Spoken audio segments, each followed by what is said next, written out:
Good evening, everyone. The meeting is now called to order. This is the Health, Aging, and Disability Committee meeting for October 26, 2022.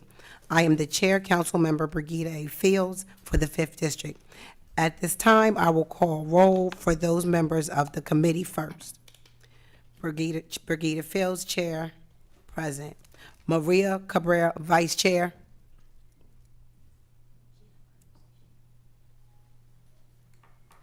Yolanda McCoy. Sorry, Chair, I'm present. Thank you. Yolanda McCoy.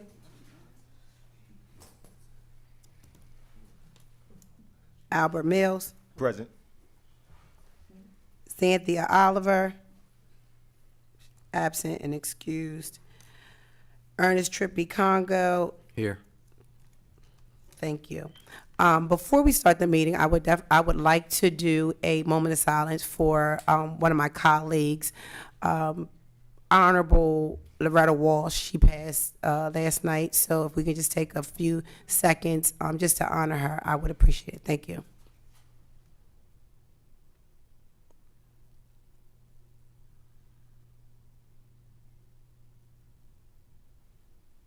Thank you.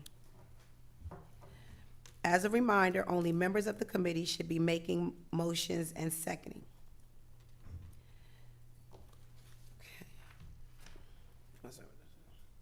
Okay, I'm gonna kinda, Ms. Fitzgerald's here. Okay, so the resolution, we're gonna hold that because, Councilmember Darby, could not attend. She had an emergency.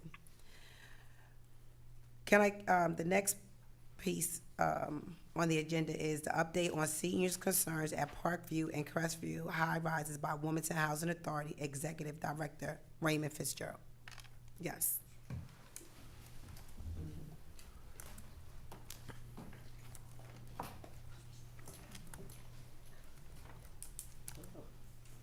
Sit anywhere?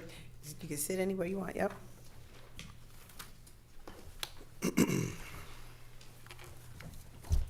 So, do I just start presenting, or do you have questions? Do you have like a presentation? Yes, I do Okay, have a sure. We'll presentation. start with that first. Thank you. Okay, things we're going to cover today are an introduction, a general overview of WHA, customer service and communications, and maintenance and overview, and a safety overview.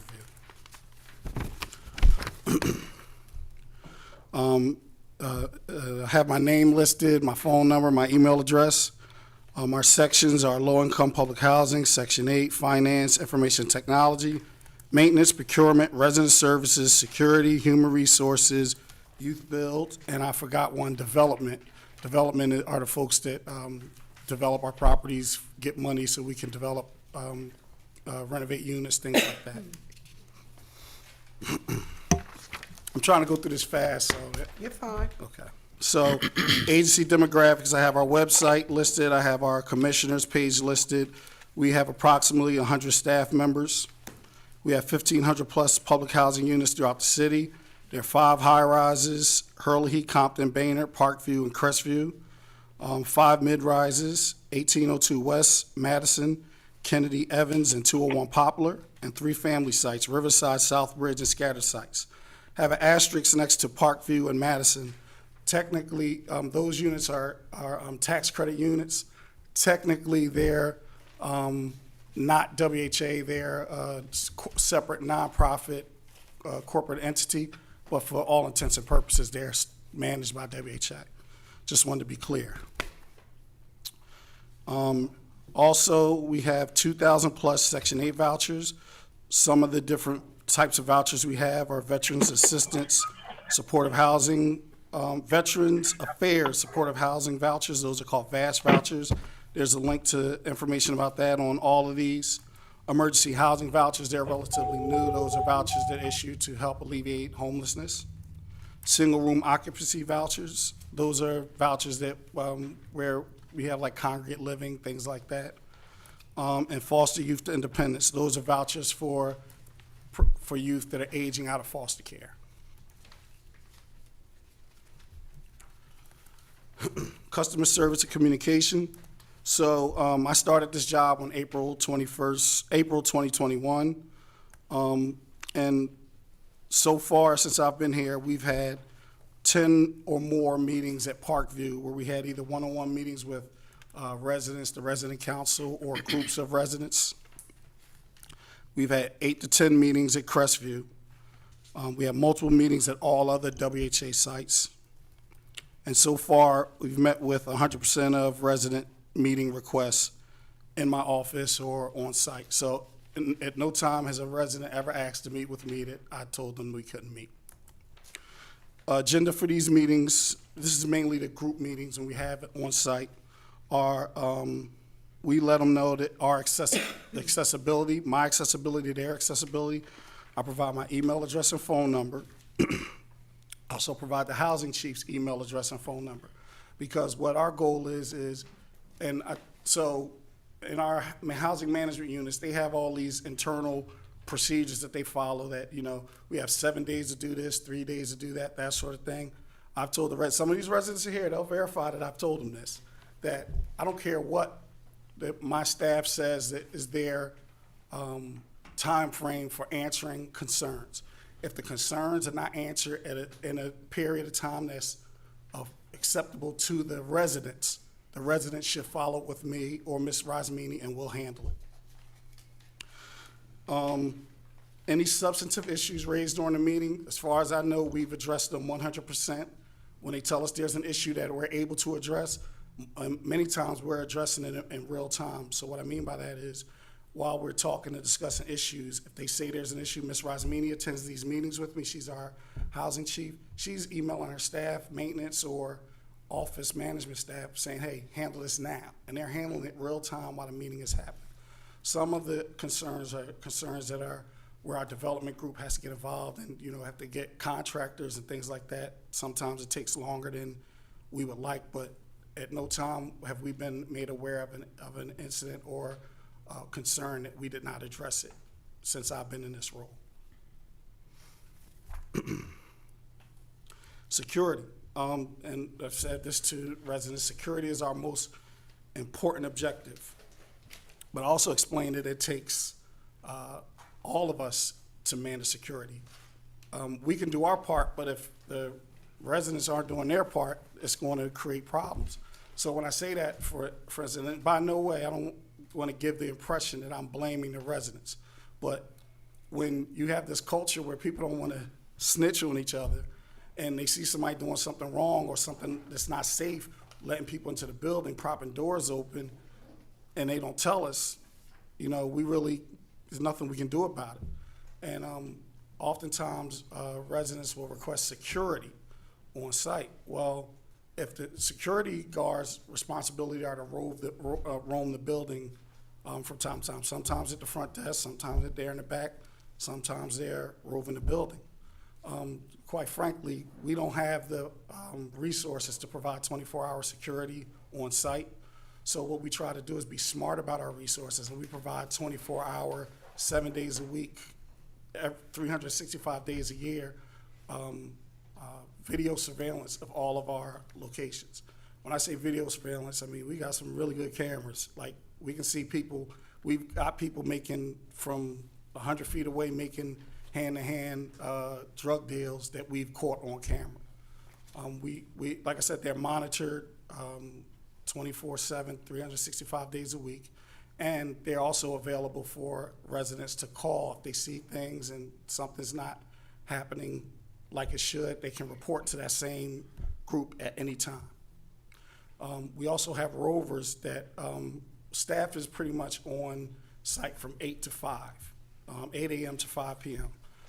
We have rovers that are on site from 5 p.m. to 8 a.m. every morning, every day, and they patrol all the different facilities. They walk facilities outside, walk facilities inside, check areas that are problematic. And but our security staff are not police. They don't have arrest or detain power. If our security staff sees somebody doing something that they're not supposed to do, they call 911. The people who are watching the cameras, if they see something they're not supposed to do, they call 911. You know, we've had a serious incident that was reported recently at one of our sites. So some of the things that we've been working on, we're trying to add to our roving security complement by contracting for extra jobs with the Wilmington PD. We've been working on that for a while. We're trying to get that in place so that that'll supplement what we have in terms of roving and have people more often roving and going through the buildings and things like that. We're also looking at putting some kind of speaker setup in so that our security can maybe, when they catch somebody doing something not supposed to, they can communicate with them that way. And we're also looking at putting electronic arms to secure the parking area from vehicle traffic at some of our locations that have parking, and connect it with residents' phones, so when they have people that are coming in, they can buzz them in with via vehicle, rather than, it won't stop foot traffic, but it can stop vehicle traffic. And the follow-up, I meet bi-weekly with the housing management chief, and the maintenance folks I meet with once a month to make sure that the things that we're being, that are being brought to our attention are being addressed. And you talk about it every 2 weeks. And since I've been doing this, I've not had any resident contact me as a result of escalating something to the housing management team that hasn't been addressed. Am I saying that they address things 100%? I doubt it. But what I'm saying is we meet, we provide the escalation mechanism to address concerns, and there's no concerns elevating to me. So I can only assume that we're handling their concerns when they bring them up.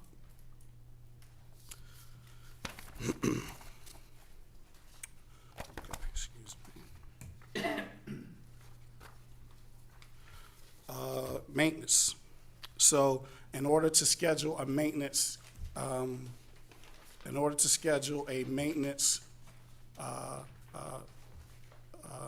job at any of our sites, residents are required to fill out a work order.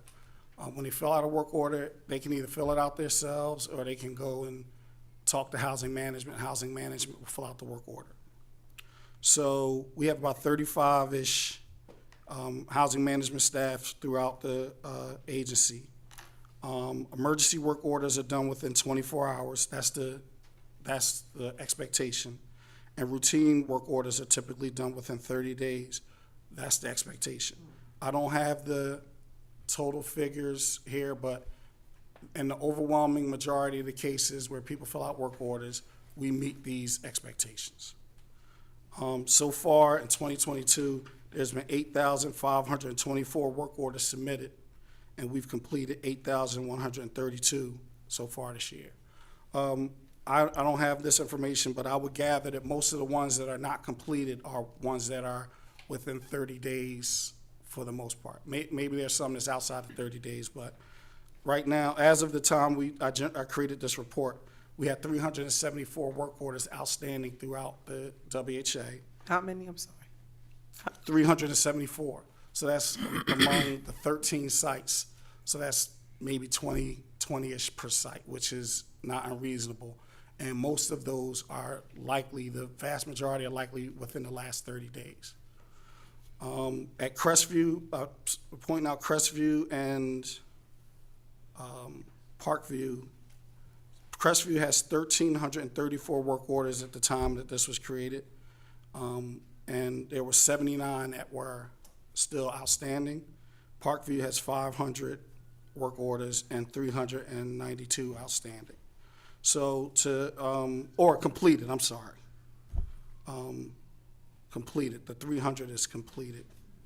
And this number of work orders completed, I think that number should be like 790 and not 79. The difference, I don't want you to think that, Crestview is a dump. It's because they have so many work orders. Crestview is AMP6, which comprises multiple sites.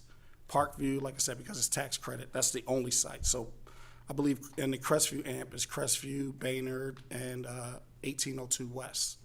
So there's probably triple the number of units, maybe double the number of units in the Crestview AMP that there is at Parkview. Safety, we talked about some of this already. Some of the things we provide our video for is we provide them to law enforcement to help address issues or concerns in the area. If there's any concerns at our building, we definitely provide them with video information. The way that incident reports are handled, if there's a security issue, is they do an incident report, and they can do it themselves, or they can go to housing management. Housing management can help them do it. And generally, the person that runs our security will commence an investigation of any incident report within 48 hours of receipt. And we also monitor for individuals that are barred from the building or individuals who are to catch people with violations, like I said, propping the door open. And that may seem, I know sometimes our residents think propping the door open is petty, leave them alone, that sort of thing. But propping the door open creates a security issue for everybody else in the building, because when the door is propped open, anybody can come in, we lose control of the location.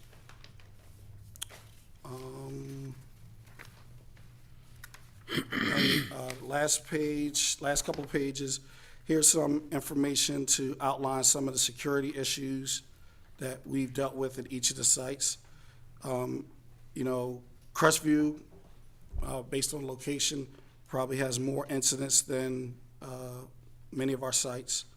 And Parkview has, relative to the other locations, very few incidents. And we talked about some of this already. So we also, whenever we have, I provided 2 safety flyers that we provided to staff throughout WHA, staff and residents throughout WHA, to make sure we make them aware of, you know, some of the safety concerns that they should be, ways that they can keep themselves safe and be more alert, things like that, and when they're outside the building. So that completes my presentation. I have some copies if you need it, and I'll answer any questions you have. Okay, hold on for 1 minute. I would like to also recognize Council Member McCoy that's present. Are there any questions from members of council? Councilman Mills? Oh, you had your hand up? Raise your hand. No, I did not. I'm sorry. I didn't know whether or not you'd be able to see me. Okay, Council Member Mills? Yes, Madam Chair, thank you. Director Fisher, Yes. what is the current process for the residents to follow up on work orders or complaints? The process, they should have all of their communication about their concerns should be addressed to the housing management staff. If the housing management staff is not responsive, not in the time frame the housing management dictates, but the time frame that the residents believe makes sense for them, at that point, they escalate it to the housing management chief. If the housing management chief does not address their concerns, they should escalate it to me. And just to be clear, I've met with residents throughout WHA, some places many more than others. And every time I meet with them, I clearly indicate the process for escalating concerns. I share my email address and my phone number. And what I'm telling you is, to date, rarely, if ever, has this escalation process been implemented. So based on that information, I can only assume that we're meeting expectations. Can I follow up? Yes.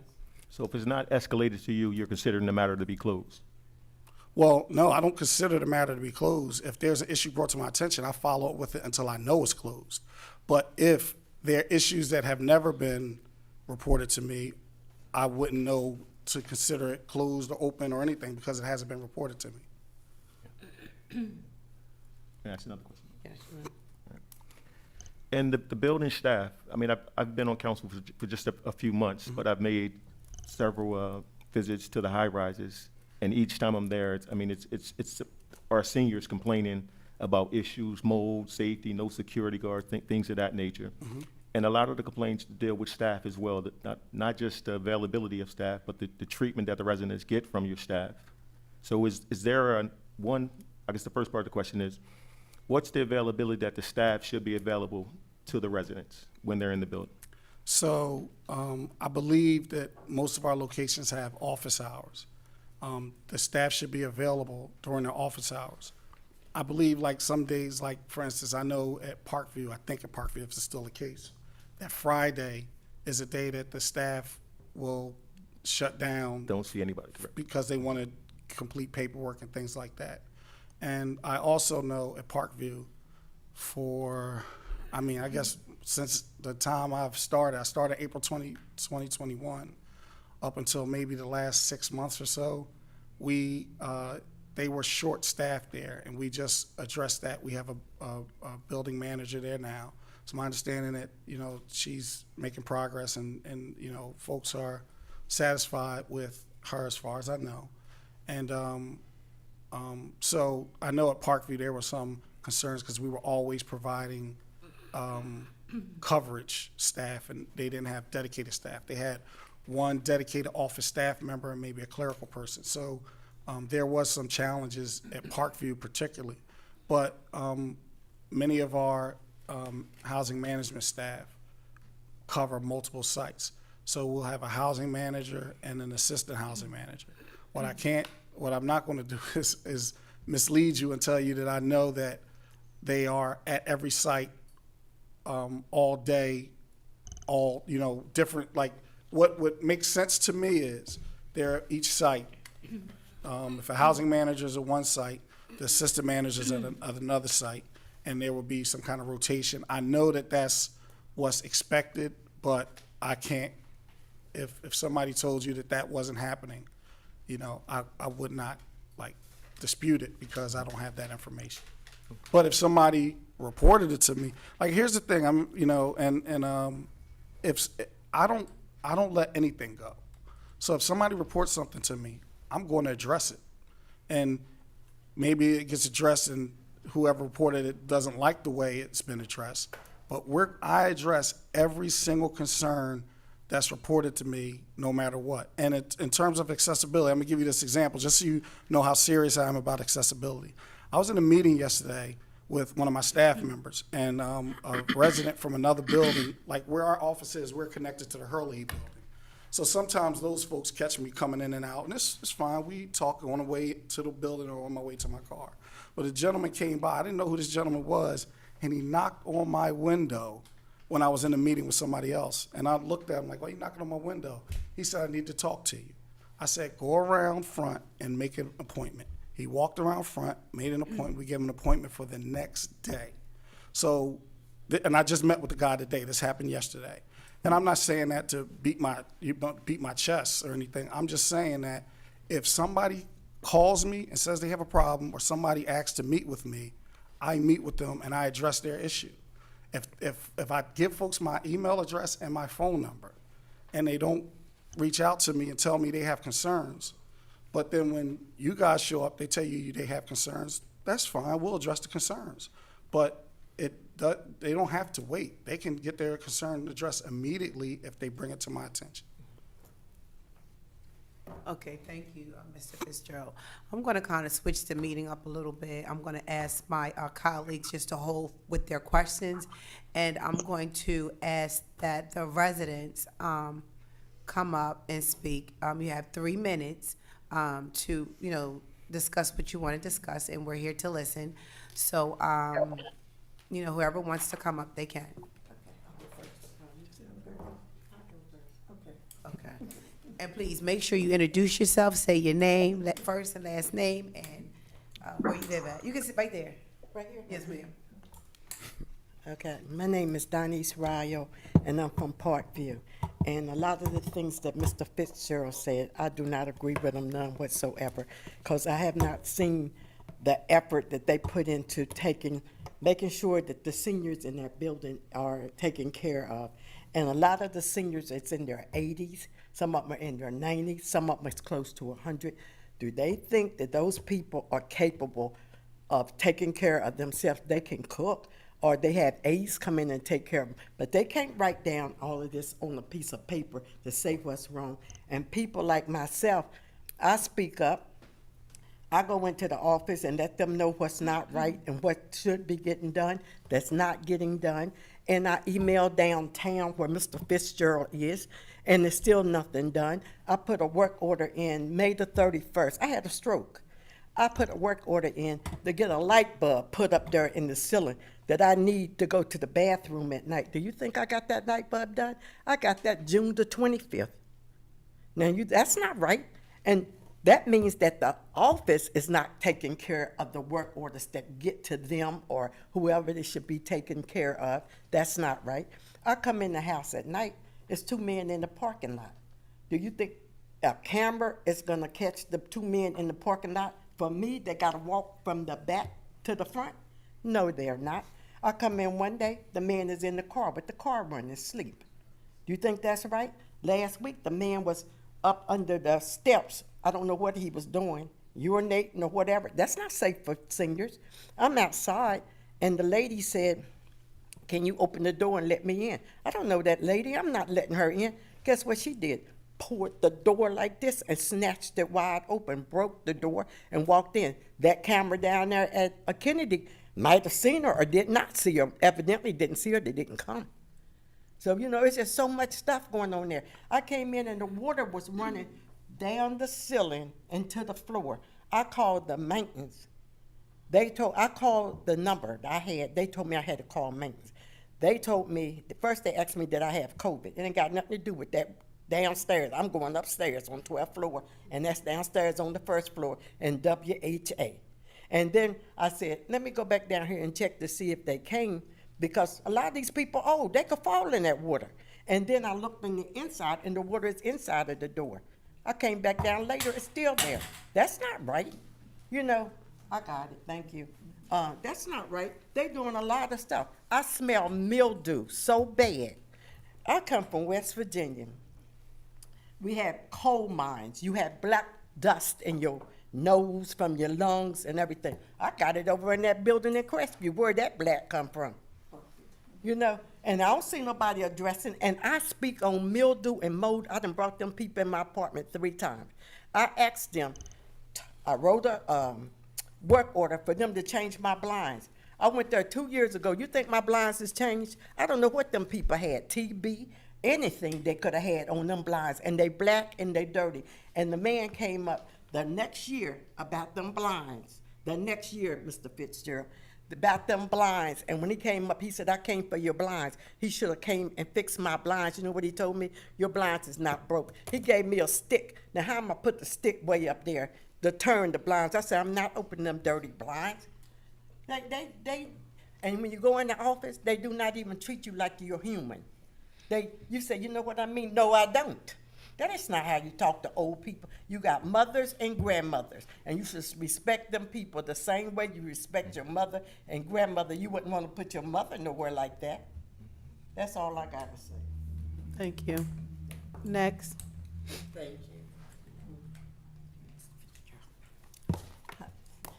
My name is Miriam Larkin. I am the president of the tenant council, so I hear lots of complaints. Last week, we had a carjacking. It was one of the employees. However, WHA, it was right in our parking lot.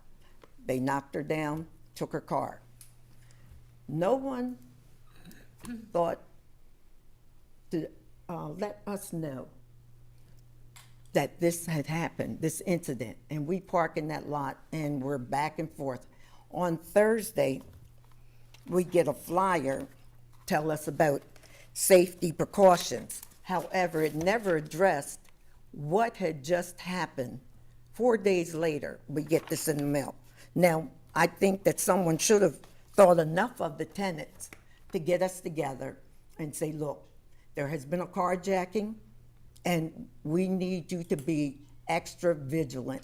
when you're going in and out. Because some of the people who go are, I see them with their canes and they're bent over, they can hardly carry their bags. So there's no way in the world that they would be able to get away from someone who's attempting to carjack them. We need security. Here's another issue I have.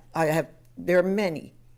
Now, my drain in my tub was slowly going down. So I put in a work order. They wait until I leave. I'm not even gonna go there. What I'm gonna get to is the point. The point is, after they leave, I wasn't there when they came. I get a copy of my ledger because sometimes I just think I should check things out for myself. On that ledger, I was charged $33, it said, and 84 cents for maintenance labor. And there was another charge of, what was it, $15.44, maintenance labor. Now, it's not my fault that their drains are constantly backing up and running poorly. Okay, my neighbor, her drain, her water came up in her kitchen sink. It was all over the apartment. When she got up that morning, she could have slipped, fell, hurt herself. The next time it happened again, and we guess it was mud mixed in with the water. We don't know what it is, but we saw it on her floor. Their drains are a problem, just like you were talking about the leaks. There are leaks everywhere all the time. You know, they fix one, seems like it gets pushed somewhere else because it's not being addressed properly. The maintenance team, we have 4 people in our building, 2 maintenance and 2 do the electrical or whatever work. And so I'm told it's 1 person per 50 units. We have like, what, 210 units, Mr. Fitzgerald? Right. So our laundry rooms are dirty. I clean my own, but I'm not mopping it anymore. It never gets mopped. The trash chutes are not cleaned properly. That's why it's a lot of odor. The second floor, the man's place, they called L&I, and I think that was condemned. They've been to court, but he's still there. The people, it's roaches running all up and down their hallway, and the smell is horrific. You know, there are plenty of complaints. There are times when that smell is on every floor. We don't know whether it's from a sewer system. Where does it come from? We have no idea. And like you said, the doors, the front doors, we are not secure. If you can come and open those doors like that and walk in, those doors aren't secure because there are doors that are more secure. We were promised $9.5 million. I don't know where it went. I know we got elevators in there. They redid the inside, put some new parts in. We got new boilers, okay, and we did get lights in our hallway. That big sign that was there all that time saying $9.5 million, we'd like to know where it went. Our floor was supposed to be done, and our community room is a mess. Roaches, we had gnats, you know, and hopefully it'll get cold enough and the gnats will be gone. But, you know, I have gone out and bought the fly catchers or whatever they're called and put up in our store because it's so bad, you just, you know, you're constantly swatting. And they say, they think it'll be gone soon. When you talk about the floor, which was supposed to have been 2020,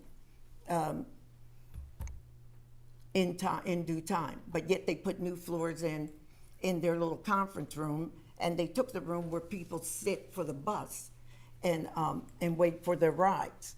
So, and they could see on the camera. They've taken that room and made that into a security room, which is never used.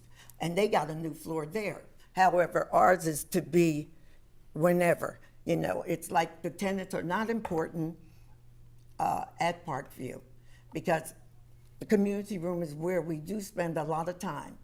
And it should look halfway decent. It does not. Look at the tables. The tables are, the stuff is coming off of the tables. The floor is horrible. The ceiling's got all the stain spots from when it does leak in there.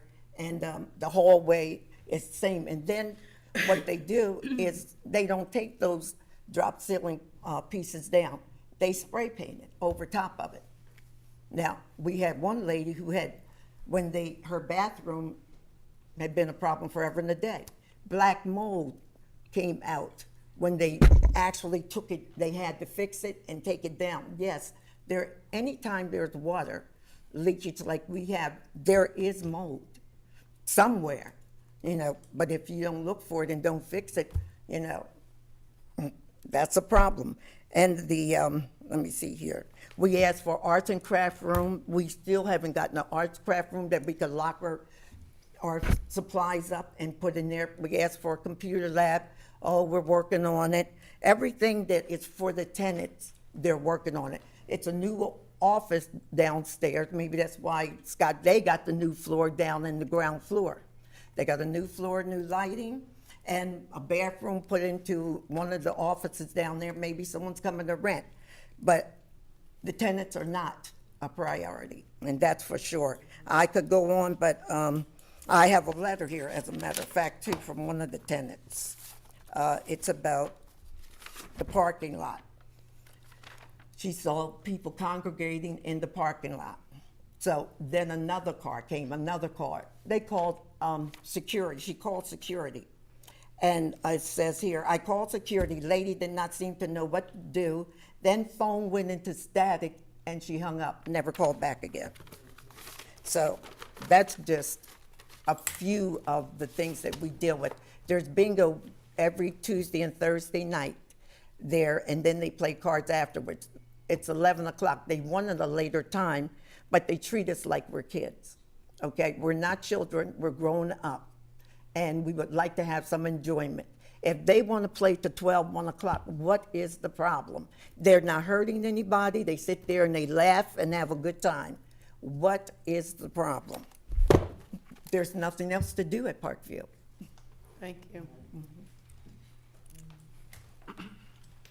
First of all, good afternoon to everyone. I'd like to do this. I'll lower my mask so you can really see who I am. My name is Carl Webster. I live at Parkview Apartments. I'll start off actually by saying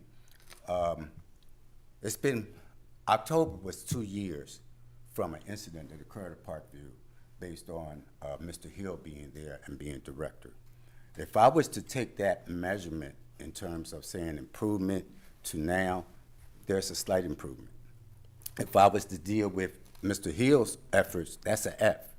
But if I was to deal with Mr. Fitzgerald's, he got a D still. Now, the report that you gave is all in good. However, there are some discrepancies, there are some issues that still need to be addressed. I can't even begin to speak to the levels that the ladies were speaking on because they said it all. It's not much more that I can say other than the fact that there is some serious concern about your report compared to the reality. And the reality is that, first of all, and I'll deal with this matter, the staff, they are not cordial. They're not professional, cordial, or respectful. And it doesn't matter what age, gender, or other characteristics. They are not respectful. They don't have no professionalism. And it doesn't matter if it's Parkview, Crestview, or wherever. It's no professionalism. Second, as far as the security is concerned, I read the report. Sounds dandy, but what's behind the scenes? There's some discrepancies there because it's not as secure as the report says it's supposed to be. Third, my last and final would be maintenance. I have some maintenance issues, yes. I don't want to get into detail. However, I'm trying to weigh it out, give them time, and then, once again, like Mr. Fitzgerald said, I will be reporting to him directly. Now, my last 50 seconds, we did ask for various activities. We asked for a computer lab. Right now, it's been almost a year and a half since. I mean, and we're still having conversation, and conversation is not providing solution. And all we're asking as a residents is to have a solution. I was always told by quite a few people, don't come with a problem unless you start thinking about the solution. Well, I'm thinking about the solution, but no one wants to hear it. That becomes a problem. So if we can't communicate, there becomes a problem right there. Thank you. Can I say one more thing? With that, Yes, sir. maintenance Can charge you come, that- can you come to the mic, please? Certainly. With the maintenance charge that they charged me, I would have never known had I not gotten a copy of a ledger. I was never informed that I was going to be charged, and I was charged, and no one ever told me. Here's another issue. Maintenance comes into your apartments. Now, this last time, they left me a card because I requested it because they called me to make sure that I wasn't there so that they could go in and, do the inspection as well. However, when I have a right to be there when you inspect my apartment, you can't say the week of the 5th, I'll be there anytime between Monday and Friday between 9 and 4. Give a window, a 3 or 4 hour window, and tell me what day that you're coming so that I can make arrangements to be there. And leave a card. If you're going into the apartment, I pay rent. So I have a right to know who is in and out, but the maintenance people do not. And this is something we've addressed for the last 3 years. Leave a card or something saying, I entered your unit and this is what I did. That's it. Yes, ma'am, come on. Thank you very much. These got wheels? Yes. Oh, Lord Jesus. There we go. That's the way George feel. Thank you for having us, for listening to us. How you doing, Mr. Fitzgerald? Haven't met you. Good to meet you. Baynard, Sheena Taylor. I'm not on resident council anymore, and they left me to, I guess, to fight for them. I don't know. Me personally, my complaints, I can piggyback on any one of them. It's all the same. It starts at management. This is where it all begins at. If management will listen and not be rude and allow the people to come in there and say something, they're scared to even talk to them. They don't want to talk to them. They don't want to talk to them at all because they don't listen to them. They don't respect them. And our residents are elderly.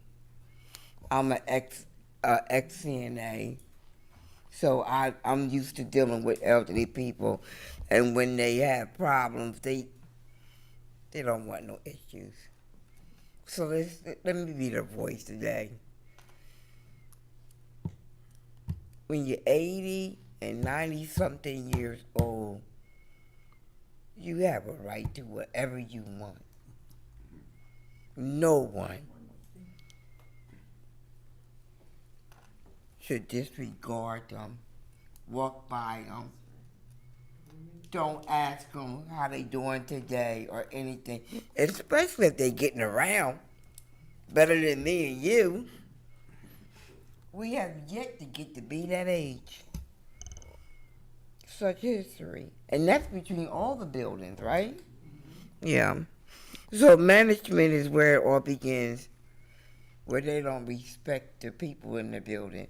I think management need to walk around and get to know who's in your building. Learn some people by name. I have never met my manager. I ain't seen her yet. Never been once introduced to her. At all. I would say, Mr. Fisher, like I said, I will piggyback off these ladies and gentlemen, but I only been there a year. I don't have any real big complaints. There's a security complaint. There's maintenance complaint. There's management complaint. They're just complaints. If anybody would take the time to listen to your residents, the people that's paying to stay there, it's not much. And they all got all fixed incomes. I know I am. I ain't got no money. But I'm saying, if you listen to them come over to Boehner. Let them know that they're being heard. Then they'll come down and talk to your management. If she'll show her face. That's all I got to say. These are your residents. These are my neighbors. They don't have a voice. I'm the voice today. Can I come see you? Can I come talk to you? Come see me tomorrow. Well, pass me your card. Come on. Unfortunately, I don't have cards. So what's that number? I'll get with you before I leave. Oh, yes, okay. Thank you so much, ma'am. You're I appreciate welcome. it. You're welcome. Anybody else? The screening process at Parkview. Are you speaking to? Thank you. Okay. All right, so I'm going to go to my council members who had questions. I think we're going to start with Council Member Cabrera. Thank you, thank you, Madam Chair. Thank you to all the residents who spoke and brought your concerns before us. And first, I want to start with commending Director Fitzgerald because he came into the Wilmington Housing Authority when it was definitely a hot mess. It has been a hot mess for a long time. I think we can all nod our heads and agree on that. It is going to take some time to eradicate some of the behaviors and the entrenched ways that business has been done in the past. I do trust Mr. Fitzgerald to come in and set up new processes and procedures. We got to give that some time to work. And I know that your concerns that you mentioned today, he jotted them down. And I can pretty much rest assured that he is going to follow up with each and every one of you. And I know that in his heart, he's going to want to, work with all of you and make the necessary changes. It's not just with the Wilmington Housing Authority properties that we get complaints. I'm dealing with complaints now with some of the other buildings not managed by Wilmington Housing Authority. These are very old buildings. There's so many challenges in those buildings. But the report that he mentioned, the security, trying to make it better for everyone, that I trust is something that will go forward. I'm glad to have heard your concerns today. I was going to say before the residents spoke that to date, I've heard very minimal complaints from the residents. They do see some action. And I personally, along with other council members, Councilman Spadola and I have been hosting a series of listening sessions. We had to put everything on halt because of Omicron last winter, and we did not resume them, but we will be resuming them.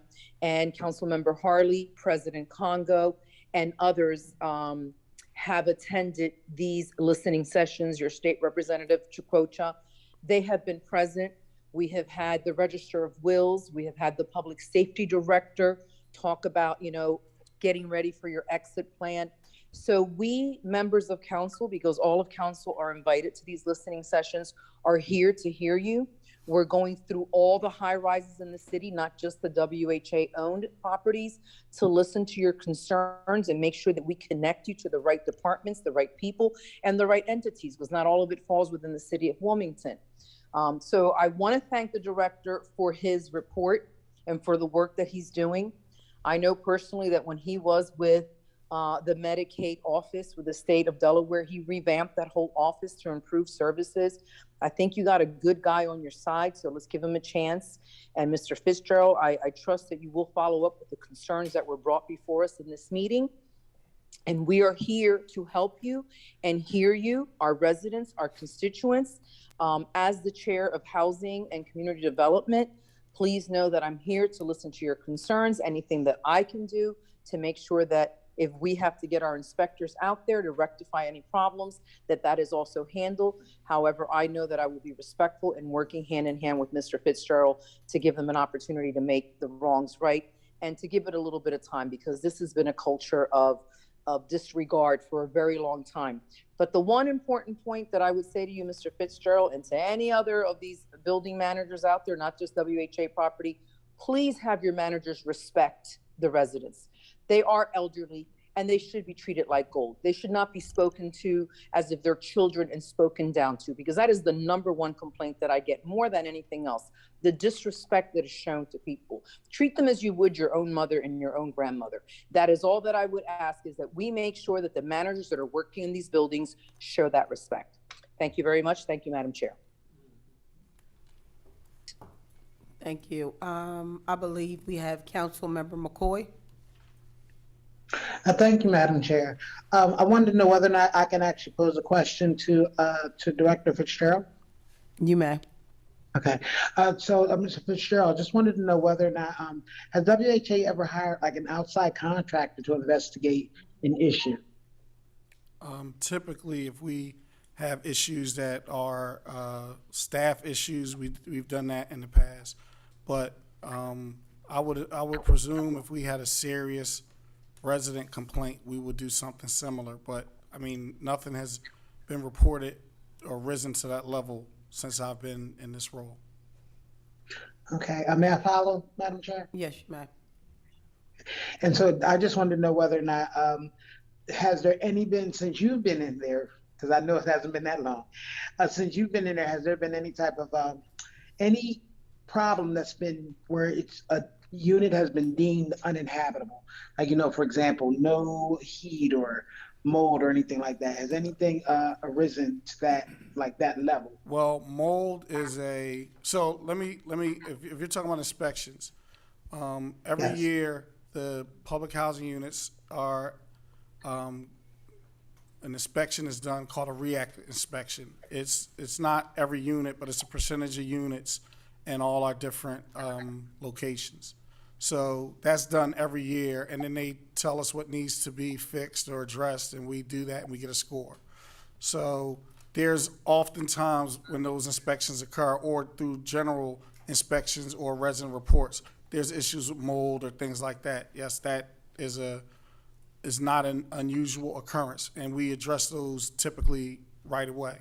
For Section 8 properties, all of the Section 8 properties are inspected annually with an outside group. So if I'm, so to make sure I'm answering your question accurately, in terms of building habitability, there are inspections done on a regular with both Section 8 units, which are privately owned, and WHA public housing units, which we own and manage. There's inspections by an outside group done annually for a percentage of the low-income public housing units and all of the Section 8 units. Thank you. Okay, thank you. Just one last thing. The last question I had was, as you are finding out different, I guess, as these annual inspections are taking place within the high rises and such, are you putting together a priority list so that at least the tenants are basically aware that something that they've actually brought up is listed, but it will be listed in order of priority so that they don't feel like forgotten? Well, so these annual inspections are not tenant-driven. They're driven by the either the inspector or HUD requirements. But every time a resident makes a work order for work that needs to be done, they should be updated when that work happens. I don't have that information in front of me right now to say how it happens, but that I know that's the process, that when a work order is completed, that the resident is supposed to be made aware. Okay, thank you. Okay. I have nothing more, Madam Chair. Thank you. Thank you, Ms. Fisher. You're welcome. All right, thank you. I want to just thank the residents who had the courage, honestly, to come forward and talk to us publicly. I know throughout my time on council, there has been a serious hesitancy for residents to come forward for fear of retaliation. So again, I want to thank the four of you for bringing just more relevance to it. It's one thing when we talk about it, but to hear it firsthand, hopefully that will go a lot further. I guess the frustrating and the sad part, at least for me, since I've been on council, is that I have not heard anything new today. These have been concerns since I've been on council for the last 14 years. And the frustrating part is that we as council members don't have like direct jurisdiction. Like we just can't go in there and help you fix it. We had to try to,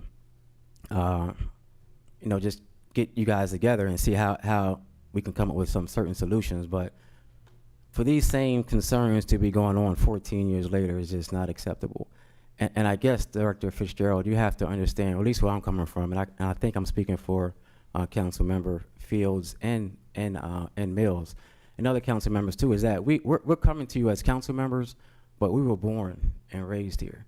So a lot of the people who are here and a lot of the people who live in those buildings, like they watched us grow up.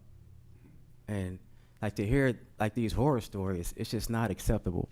So you had, and to hear one of the residents say that you are improving, but it's still a D, like that's not acceptable because these people love us and we love them. So this is much bigger than a council meeting. So you really gotta break the mold of past directors who have been in your position because every one of them have always kind of hid from it. So I would hope that you would be able to break that mold and take these challenges head on and create a new environment, a new lifestyle for our seniors. And I'm gonna request that until that happens, that we have monthly meetings, because we just can't. Like I need monthly updates, because this can't keep. I don't understand why, like we're still having these conversations. I know you've only been there about a year and a half, but a year and a half, you have time to do better than a D, according to some of the residents, and nobody disagreed. And I don't know you personally, so I don't want you to take this as a personal attack, but it's very, very personal to me. And again, I'm sure it's personal to Brigida and Al and other council members who just see these residents and we know them, and it's not okay for them to have to live like this. So I don't know what your plan is, but again, like it has to happen like immediately. So like if you need our help, if you need help requesting more funding from different sources to get security, like you gotta do something, because it's not okay. Right. So again, I expect to see you next month, and hopefully more residents will come next month, because this has to be at the forefront. Like we can't wait until next summer to see the progress that we made. Can I say something? Yes, right, and let me just real Go quick. ahead, go ahead. I don't want to come across as that you don't care, but I need to see that, and they more than me, like they need to see that you care. Like you have to go hard for these residents, because that's why you took this position, not to be comfortable with your colleagues, but to fight for these residents. And it's a difficult position. I'm sure it is. And it might be frustrating for you too, but they need to see you fighting for them. And I'm sure if they did, they wouldn't be here giving you a D. So again, it's not personal, but it is personal. Right. And just a couple more things I wanna address before you respond. Like have you ever gone to request more funding for security? Because security, like we can't play around with security. When somebody gets seriously injured, you're gonna end up paying a lot more than you would for a security guard. So I don't know if you have requested more funding so that these high rises can be secured properly 24/7. They're 80, 90 years old and they have people breaking into their building. That can't be comfortable. Right. So I don't know what steps you have taken or your department has taken just to make sure that we're not having the same conversation in a few more months. So I'm really interested in hearing that. And if you haven't, that's fine. But let's let today be the day where we start making progress together. And I'm willing to help. And I'm sure that everybody else on council is willing to help. Right. We can be in this together, because at the end of the day, you're responsible for them, but so are we. Right. So that's my ask of you, is that you just put your heart into it. And I'm not sure if you're from here or not. I'm not. Yeah, so it's different for you. No, it ain't. I am now. Yeah, but it's different. Thank you. It's different because, again, they've known us since we were little kids. I understand. You know what I mean? Listen, here's the thing. All right. So I'm gonna say the part you might disagree with first. Okay. So this stuff is happening now. in terms of staff issues, in terms of quality of customer service and things like that, that's not going to get fixed in a month. So we can have a meeting, and I'm fine with coming back every month, but that's not going to be fixed. So we have people that have been doing what they do, some cases 20 and 30 years. That's not something you can fix in a month, right? But I also don't, I don't know if you saw my body language when folks were talking. I don't dispute any of the concerns that they have raised. I'm sure that all those concerns are legitimate. But the thing that, and I don't take stuff personal. If I were you in your seats, I would feel the same way you feel, right? But I just want to set expectations. Now, I have high expectations, right? I want our housing authority to be the best housing authority that is out there. And the reason I give people my contact information is I want them to challenge me, that when they report issues to me, challenge me to see if I'm going to make sure that the issue they report gets handled. When you say, like, I don't know about these other directors, executive directors that came before me, but I've been to Parkview having meetings at least 10 times, probably close to 15 times since I've been here. That's in 6 months. I mean, that's in almost a little bit more than a year and a half, right?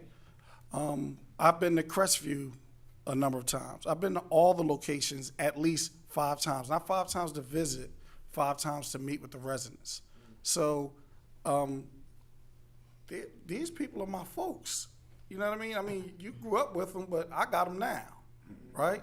So they're my folks. But we have to work together, right? It's not really much that we can do about security outside the building. Now, we talk about, like, different doors and things like that. Like, there's industry standards that you have. Like, you can't get doors that are so secure that people can't get in and out in emergency situations and things like that. If somebody wants to break in a door, they're going to break in a door. If you have security, unless you have security in the front and the back at all times and walk in the building, there's nothing that you can do to make a building 100% secure. Cost effective wise and coverage wise, the best way we see that works is using cameras. Now, even if we had security, if they saw somebody doing something, they're not the police. They're going to call the police. We can't, like, WHA is not equipped to deal with security in the community. We don't have that expertise. That's not what we do. That's why we're trying to engage with the police to be around and in our facility. We're trying to pay for that, for them to be in and around our facilities more often, walk in our facilities, because we hope that will be more of a deterrence than a security guard would. That's where we're trying to put some of our money and things like that. But, like, and I'll tell the folks here, and you see, nobody got up here and told you that I ain't around. I never seen you. I saw you one time. I've been, am I around, Ms. Larkin? I have dealt with you. March, you got upset with me because of what I was Right, well, but, saying to you. but and you stopped coming. I didn't. I'm You still came around. one time since then. We went from meeting with everybody at Parkview to meeting with smaller groups in Parkview. But we do that, and then we also are going to have regular meetings, and that's kind of what council, and you've been to some of those meetings. We have regular meetings with the residents. If the residents are being treated, if they feel, and I always make it, and I always say it this way. I'm not concerned with what staff says is their timeline or staff say what's acceptable. I tell the residents, if you are being treated in a way that you do not like, or you're not acceptable, or things are not getting done in the timelines that you think make sense, not our time frames, then you escalate it and get it addressed. So like, I can't address things that are not brought to my attention. Didn't she just mention that some residents are afraid of retaliation? I agree. No, I agree. I agree that that's Speaking of elderly residents, they cannot speak for themselves. But once you I live in tell Bangor, and I me, haven't Excuse seen- me, this is a committee meeting, Right. so I'm going to ask you to continue to talk to me. Once folks tell me what's going on, I address it. If they don't tell me, I can't address it. Still no excuse for the poor behavior, but I address the issues that are brought to my attention. I know, like, I did the math on the meetings that I had at these locations. I researched it before I came to this meeting just to make sure I was given appropriate information. And I know how often I've been to every building in 18 months, and it's been a lot. Mr. Fitzgerald, I have a question for you. Yes, ma'am. So, first of all, I want to say thank you for coming. I did give you a call. You told me to give you a call, and you got everything fixed for my constituent, and I really appreciate that. We do sit on this West Center City Coalition Committee. We sit on that committee together. So I know that you're working on getting homes for people that that have vouchers and different things like that. So I want to say I appreciate you for that. My next thing is though, what it seems to be like there's a disconnect between the managers of the building and you. I'm sitting here and I'm just trying to figure out like how often do you meet with the managers of those buildings? Well, the chief of housing is who I meet with on the regular. I meet with the chief of housing and the maintenance chief. Meet with the maintenance chief once a month. Meet with the director of housing officially, like scheduled meetings twice a month, every 2 weeks. So whenever I schedule, so at least quarterly, I meet with the housing management team. But that's typically when I go to meet with the residents. While I'm there, I meet with a group of residents, and I meet with the housing management team. When I have these meetings with large groups of residents where we schedule, like we call them our town hall meetings, I meet with them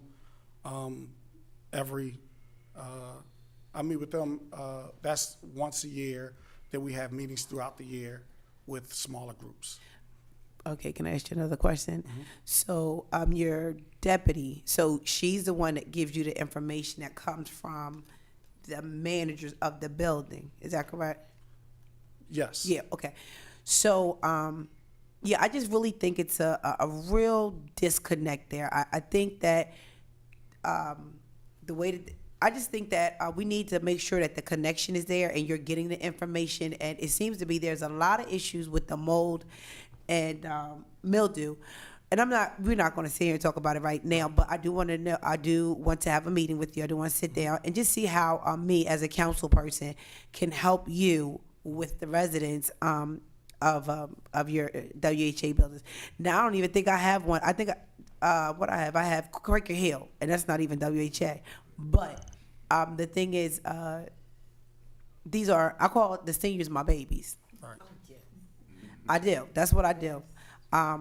So, and a lot of them know me. They know my mom. So it's very dear to my heart. So I definitely would like to meet with you, have a conversation. So, because this is really not the place to really have that deep conversation. But I want to say to residents, thank you so much for coming. I really appreciate it. And let's see. We'll talk. We'll talk. McCoy. Okay, I'm sorry. I'm Councilwoman McCoy. Thank you, Madam Chair. I just had one thing to add. It's kind of like piggybacking off of what the chair, Councilwoman Fields stated, and it was just something also that you made us aware that this is something that's been going on, and people have been working there 20, 30 years. My question is, if the employees' attitudes are so poor, is it being reflected in their evaluations? Well, I don't have any firsthand knowledge or any documentation that their attitudes are poor.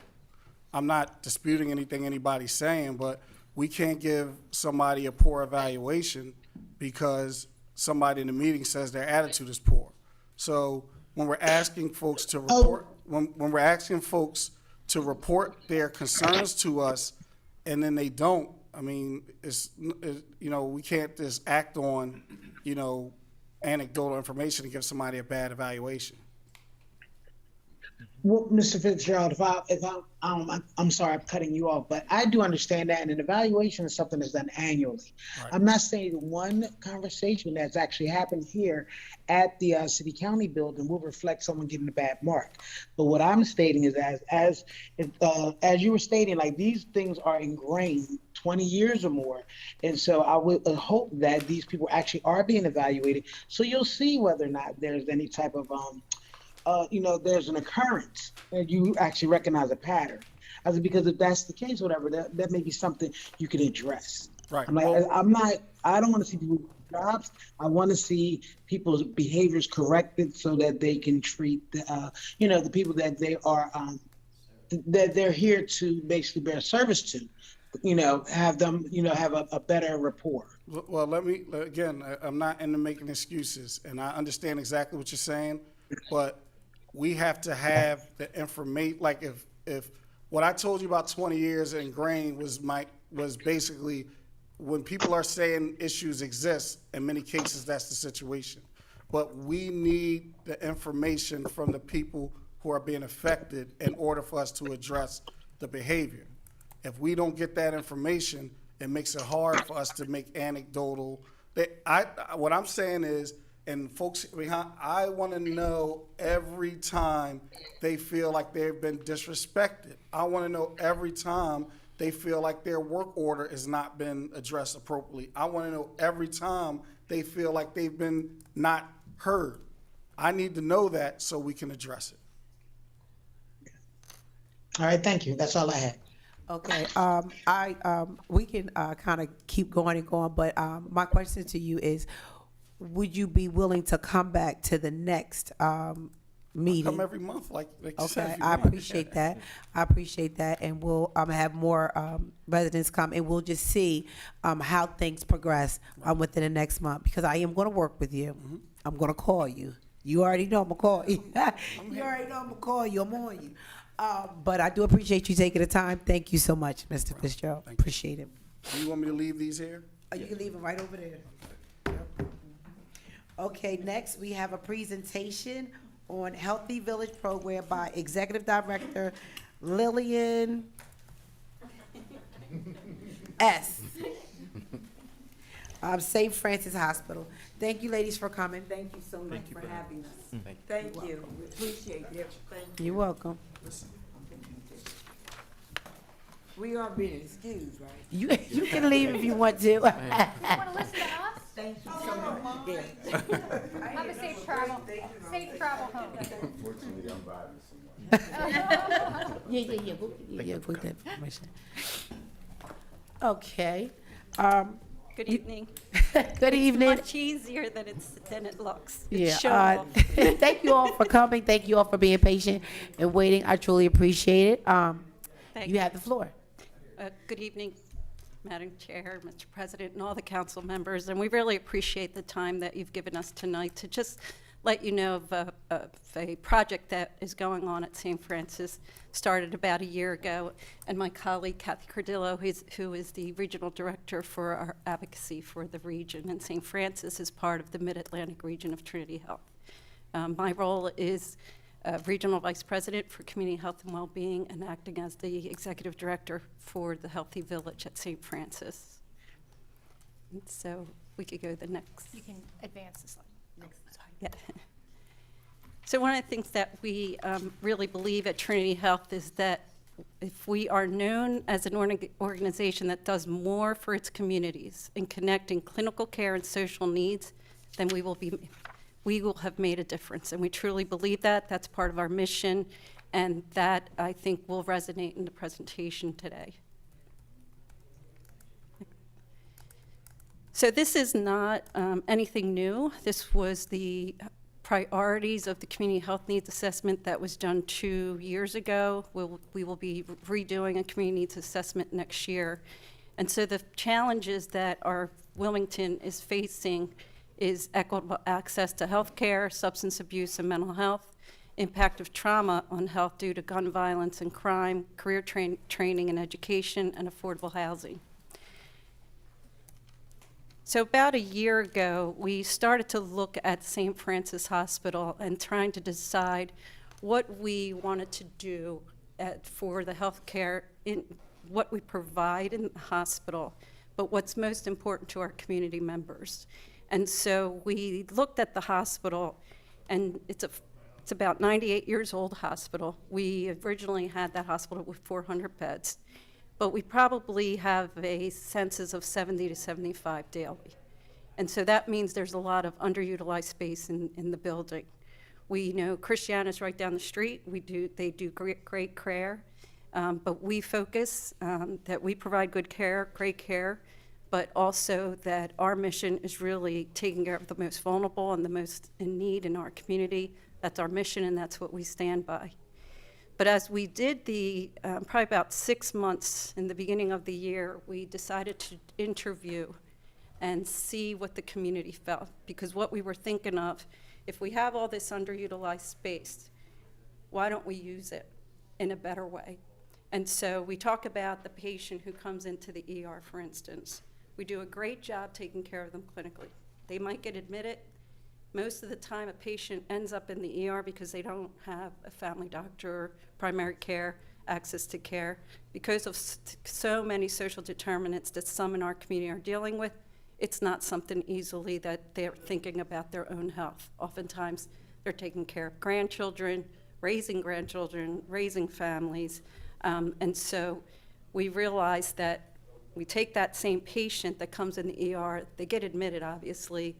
We take care of them, get them well enough to be discharged. But then at discharge, we say, what are your needs? What do you need? And so they say food, housing, or all these things.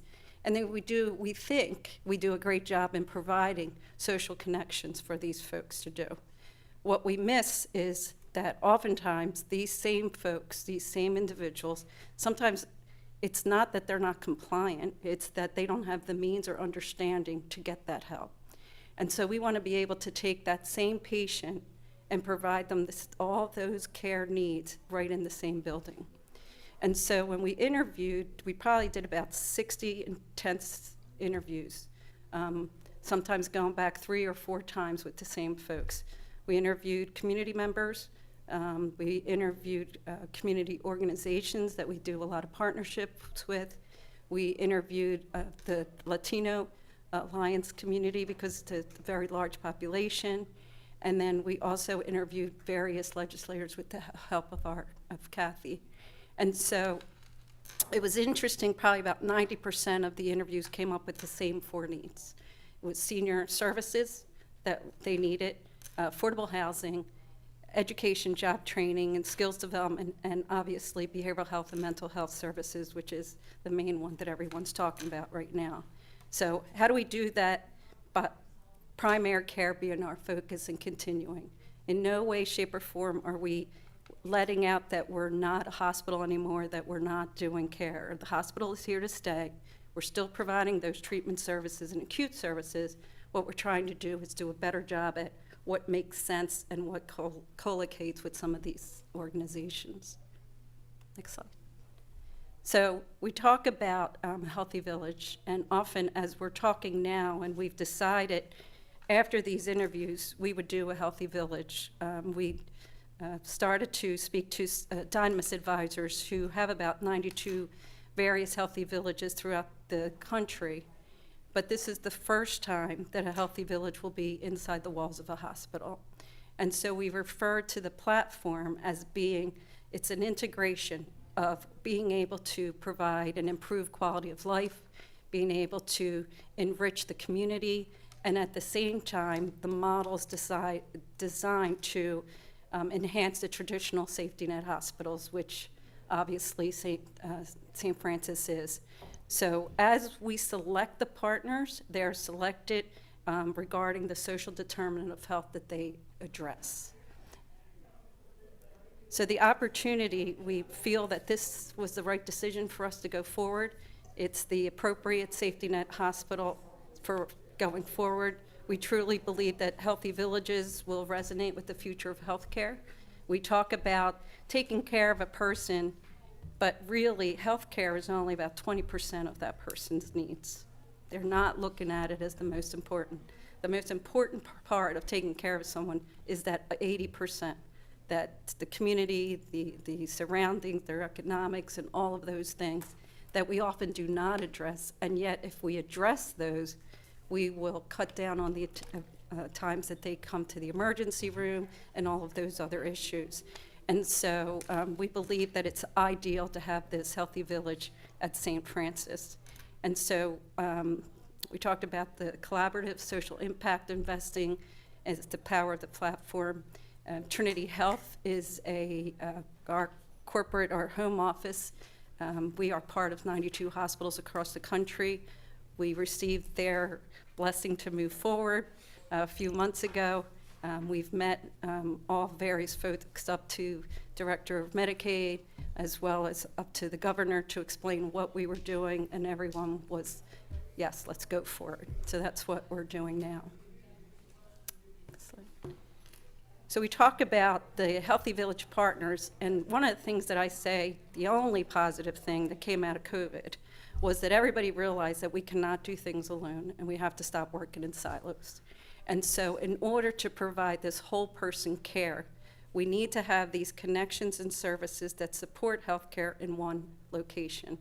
And so we have the team approach. Imagine primary carers being there, taking care of their health needs, but then you have behavioral health being taken care of there, mental health services being provided there, and then the educational skills development there, and then housing, transportation, and other organizations that we connect with and partner, and it provides a greater, better, healthier community. And so what we want is that as all of these organizations are housed at St. Francis, we don't want them working in silos, but we want them constantly talking to each other. No silos. We're going to make it so that we just started a governance, the formation of what that may look like, and we want people to work together, because one of the things I think I missed a lot in the hospitals, even though most of us didn't work from home, we still had to be really careful about being together in meetings and each other's offices. But the best conversations are in the hallways. You know, you're walking through the hallway, hey, I got an idea, Kathy, did you think about this? Could we go for this? And so that's what we're hoping to do with all these various partners in the same building. Next slide. So this is, we kind of talked about this before, but primary care is obviously the most important part of St. Francis, and all these other services will be around those services so that we provide the optimal care, integrated behavioral health and primary care, providing the glue for that person. And so we're not replacing any critically needed treatment services, and can't say that enough. We've been presenting all over the place, and that's the number one concern that keeps coming up is St. Francis closing, and we're not closing, we're enhancing the treatment that we provide by being able to focus on the social determinants of health at the same time. So these are the reasons why we feel that Healthy Village will be successful at St. Francis, because the hospital, unlike Healthy Villages throughout the other areas that Dynamis has done, the hospital will serve as the anchor or the platform. And so we've had the architects come into the building. What we learned was that the buildings have been very well maintained. Replacing that would cost hundreds of millions of dollars, but now doing it this way, it'll be a fraction of the cost as we develop partners in the building to help provide for those overhead costs. There's the underutilized space that we talked about. Serious interest has been expressed from the state level as well as various partners. And so we have various partners in those 4 main areas that were concerning during those interviews. We also have a lot of interest in funders, which our philanthropy team, along with our advocacy team, is working on daily. And then we want to keep that St. Francis Caring brand, because one of the things that came out very often with the community members was that they felt safe going to St. Francis. They felt that even the most vulnerable were going to be taken care of, and they weren't afraid to go there. there were things that they also brought up that we needed to work on. You know, they were concerned that we had in 5 years 4 presidents. There wasn't enough diversity in the leadership, and so we have started to make those changes. So our president of the Mid-Atlantic region was pretty much stayed at St. Francis for about 9 months to really see for himself what needed to take place. And then as of July 1st, Chris Cullum, who is a black gentleman who is also the president of Fitzgerald Hospital in Philadelphia, or actually Delaware County, Pennsylvania, will be doing a dual role as president for both. Vibert really gets into the community. The thing that I like the most is that he gets social determinants. He gets why it's needed to be both caring for the physical needs as well as the social needs. And so we want to be able to take care of the whole person in the community. We want to provide those emergency and acute health needs, behavioral health care, long-term services and supports, education and skills development, and continue to have further social deterrence of health investments and economic revitalization. And so what we want St. Francis to be is that one-stop community center of care, trusted in the community, and being able to have synergies and partnerships to take care of that whole person. So we want to challenge, as we talk to the various partners, what we've gone back to do is that the partners, many of the community partners that we talked to initially during the interviews had a lot of great interest, very excited. And so now we are going back, meeting with those to solidify who actually wants to be partners. And so we're challenging those partners as well as others to invest in the Healthy Village. The stakeholders that we are including is community-based organizations, many there around that 5-mile radius of the hospital, managed care organizations and other payers, social impact investors, risk-bearing entities, foundations, governments, behavioral health care, and senior care providers. So it's a huge amount of different folks, but that's what's going to make this work. And each partner will focus on what's most important. And then we talked about synergies, co-location, and then the key objective is to lower occupancy costs for St. Francis and its partners. And so we talked about the 2 converging paths, what the president James Woodward was doing, and now Chris Cullum is looking at the treatment services. What services do we continue at St. Francis? What do we do best? What do we improve on? And then as they're developing that, then I am working on what are the Healthy Villages services that need to surround those needs. Next. So we are, part of the design principles are what's noted here. Provides neighborhoods with a strategy for economic stability. It furnishes components necessary to create a healthy community and residents to grow in place. Because one of the things that we are very excited on is that part of the plan going forward is to have an education center within the walls of St. Francis. And so being able to have that, we're able to take, for instance, I know I'm getting ahead of myself in here, but if you think about what we need to do for our community, we have to start, we often talk about the teenagers in high school and getting them to graduate high school. It's much younger. We've got to concentrate on that 6th grade level, 7th grade level, really start providing them mentor programs, really showing them what could their life look like? What could they do right here, living in their community, just by graduating high school? But at the same time, also show them, let me show you what we do here. Because most kids will say, yeah, there's doctors and nurses, but they don't understand all the other jobs in the hospital. And so being able to have our community grow in place, those same individuals continue to work and live in these communities and help these communities is the main purpose for this. And so it promotes health and safety. It improves overall sense of belonging. Focuses on places of solutions, having common areas and having formal meetings, keeping the community involved in all that we're doing. And we want to make sure that we always consider the community and what they want. I think that was the most important part of this whole project. And so this talks about what we're doing now. Most hospitals were designed to focus on care and making sure the patients could get to a certain location at the right time and make sure that they had the staff.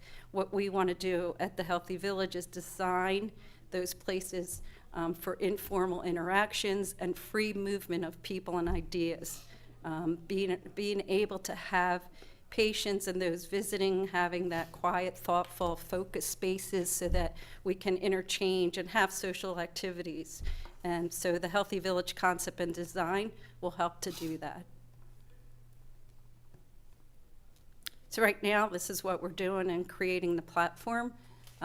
This is a kind of the plan of what we're going for. And so this initial building we know is about $13 million. And again, with Kathy's help and advocacy and our philanthropy team, that's what we're working hard at right now, is to be able to get those grants to get some of these main areas that we need to make sure to build that platform. We want to make sure that it's street-oriented and friendly. We want to make sure that it's easily accessible, movable. We want to be able to have community health workers that are inside the building to be able to walk people. We don't want people coming in and getting lost. We want them to, another thing that COVID really showed us is that it was great to have telehealth, but when you're dealing with social determinants of any kind, you don't want to talk on the phone. You need face-to-face, you need hand-holding. And so we believe that having community health workers right there in the building, how you doing, Mr. Smith? Let me take you. What is it that we can help you with? What are the needs? Making sure they can connect with those organizations, but at the same time be able to say, would you like us to visit your home and make sure that the safety issues are taken care of in your home? Or do you just need a review of your medicines? So really getting down and learning those patients as they're coming in. We also have, so we're talking about major units being transformed by partners, but we also are designing what we're calling a main street. So if you think of it as primary care is the focus, then when you have these big partners that are taking care of units, but what this main street, if you think about it like a strip mall. So if you have individual offices there to maybe just be the connection. So some of our community organizations, such as the LACC, American, the YWCA, and several others, they don't necessarily need a lot of space, but they need someone there to be able to help folks get the resources and the connections they need. So the Main Street is another part of what we are working on right now. And so these are the areas that we're focusing on. We know that as we look at the health and social determinants of health, whether it's economic stability, safe neighborhoods, education, food and security, social support and healthcare, that's our focus going forward. So what we'll start to do is, as we talk about the education center, we will be able to also then take those same community members after getting education, provide them jobs. There's no secret that healthcare is suffering as far as losing nurses and nurse aides and all of those really needed individuals. And so wouldn't it be great to grow our own in our own community so they can walk to work and be right there? And so safe neighborhoods, we're looking at housing, transportation, we'll get into that in a little bit.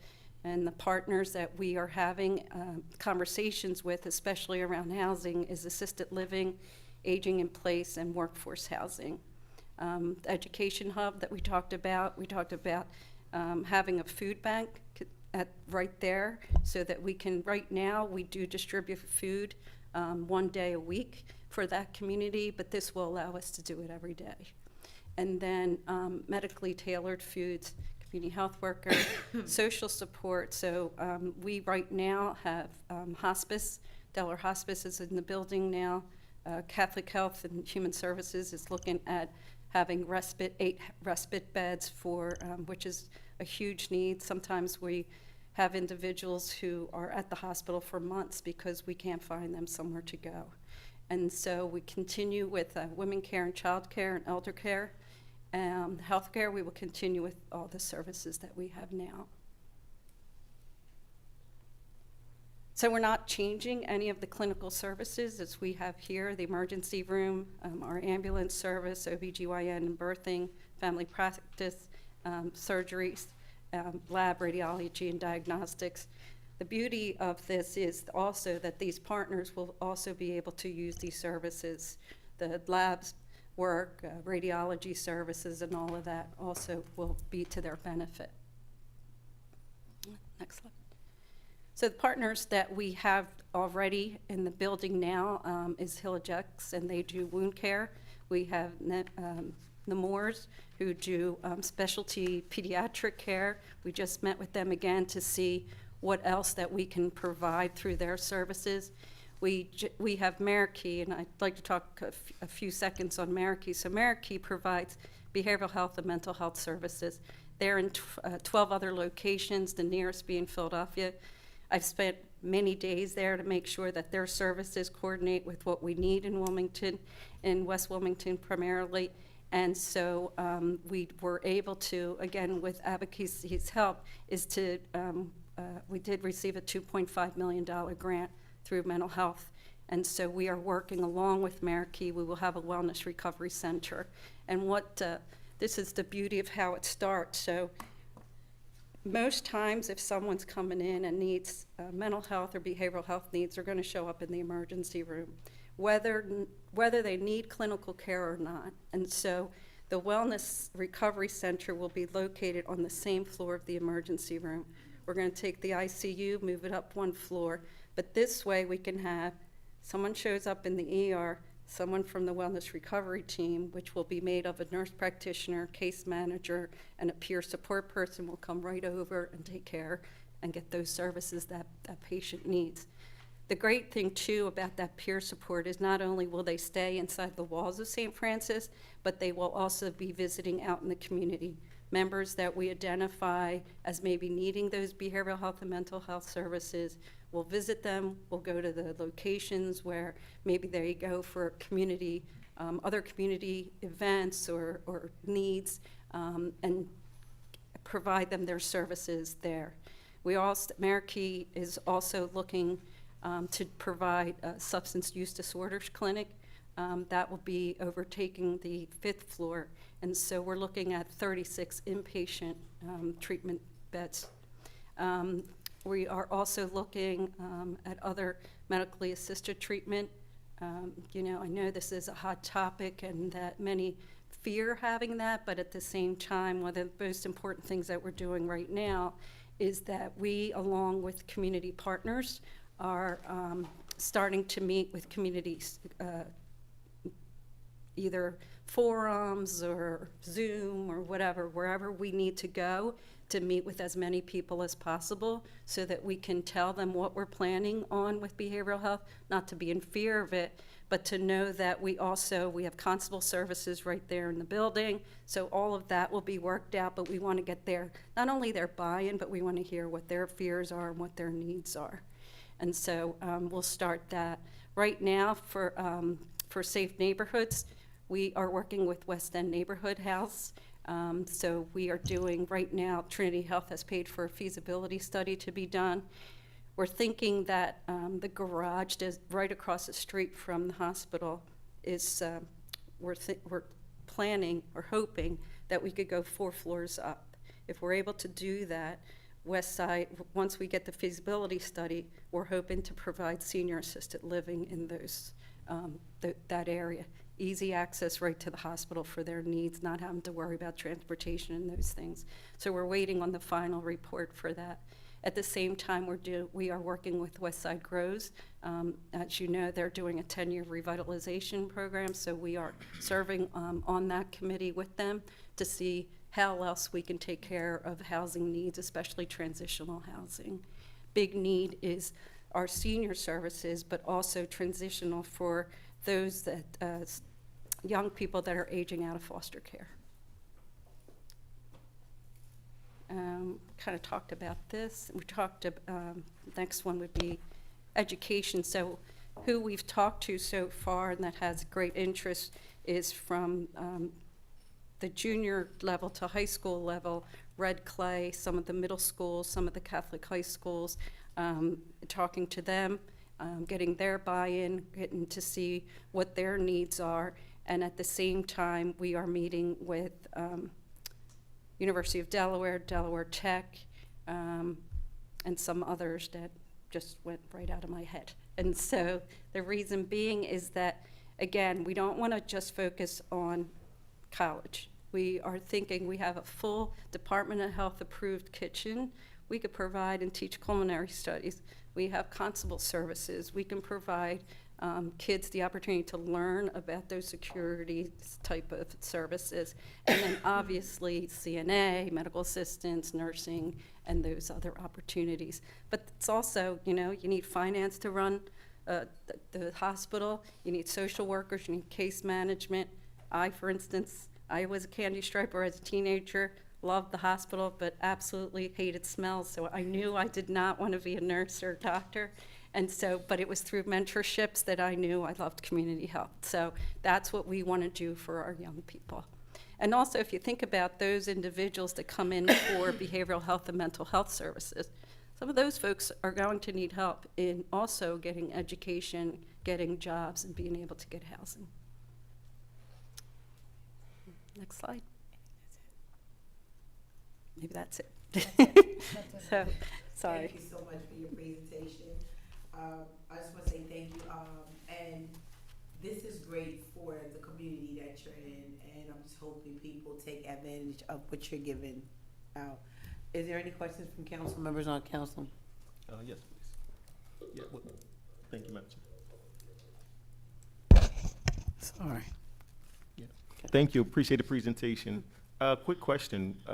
You mentioned a number of different school districts, but you didn't mention Christina, which has the younger kids right down the street from you guys. So was there a reason why Christina wasn't included? No, it's just, once we said we were doing Healthy Village, so many people and organizations started coming to us, which we were thrilled with. But at the same time, we are now trying to get back to some of those folks. So Christina is definitely on our list. And we have another school that called me yesterday, so they're still. One of the things that I want to emphasize too, this is not a project or an initiative that's going to be done in a year. We see this going on 10, 20, 30, 40 years, because as the community needs change in the neighborhood, we also need to continue to make sure that the Healthy Village is providing those needs. So, you know, one of the great things is that in presenting this, we have gotten so many calls of so many other community organizations or other efforts that we didn't even think about. You know, the other day I got a call from Legal Aid, an organization that does legal aid. It was like, yeah, we need that. And so we were thrilled that they called us. And so that's what we're excited about right now. As people call us, we go right out and meet. Thank you. If I understand what you were saying correctly in reference to the wellness center, so if the Wilmington Police Department has an issue with someone having mental health issues, they could bring them to your site and everything could be handled on site. It wouldn't be a matter of taking them elsewhere to Rockford. Yep, we or just one want other one stop. Okay. Yep, one stop, and that's going to be, that's really the focus that we've been working on for the past few months is, you know, we haven't even met with the police department and all of those yet, but that's the next step. Once we start, right now, the architects are making sure that the building's ready. The staff from Marquee, they've just hired the folks, and so they're hoping to start the services on November 1st. Thank you. Anyone else? Yeah, okay, President. All right, thank you. This is incredible.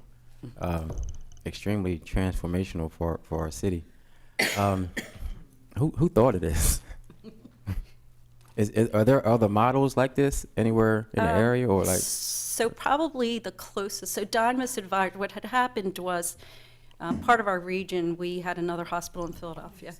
Mercy Philadelphia. And so we were going through some challenges, and we started to look into what do we do different, same kind of deal. And so we had been connected with Dynamis Advisors through Trinity Health Corporate. And so we started to hear about it, we really liked it. And so the problem that happened there is we kind of learned about it too late, and then decided to sell it, the hospital in Philadelphia. But as a year ago, when we started to try to identify what we wanted to be different here at St. Francis, it was an easy thing. You know, Jim and I and Chris and Kathy had been part of the discussions previously 3 years ago for another location, but we wanted to do it here in Delaware. The beauty is that Dynamis has a Healthy Village in Milford. And so they have, we've spent a lot of time there to see how it works. And it's beautiful. It's absolutely what we need. It's people talking in the hallways and identifying needs and making plans. But the aha moment for me was, I was there one day, a nurse practitioner from one of their community organizations was helping an individual who called. The individual had called her 4 straight days and ended up in the ER 4 straight days. The problem was high blood pressure and no one really looking at her meds.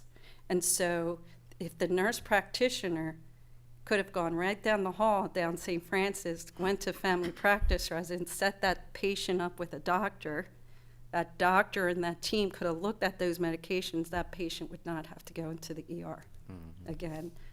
So that's where we were like, this makes sense. Milford is not hospital-based. It's not hospital-based, It will yeah, be the so, first yeah. hospital-based. Oh, you'll be the first hospital-based. Yeah, Correct. so Mil- yeah, Yeah, Milford is in the old Milford Hospital, Mm-hmm. but they built another hospital, so the hospital is not on the same campus. Okay.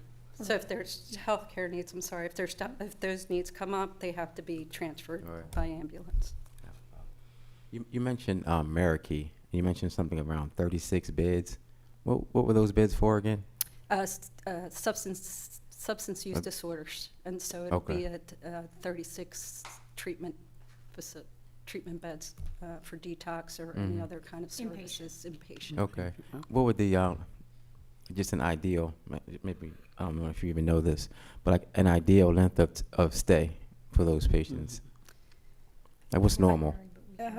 Yeah, it varies. This Marikey, we're learning constantly, so We're not the experts we're in not that the field. experts in Okay. that. So All we right. will bring the experts to All you. right. Okay. Okay. Yeah, and we'd love for Yeah, we them would love to have an opportunity, Yeah, definitely. as we develop our partners, to be able to share that. We just didn't, we wanted to do the base All right. tonight Okay. and then build on that. So Mm-hmm. I don't know that we want to come back monthly.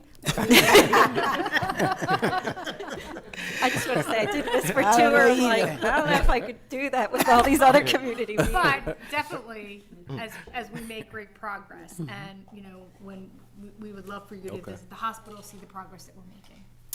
And especially for senior care. One of the things that we wanted to make sure with Marikey was that the services they provide, what was the age group that they focused on? And so they have great pediatric services, you know, that 30 to 60-year-old, but they have very good practices that's well-known throughout other areas for seniors.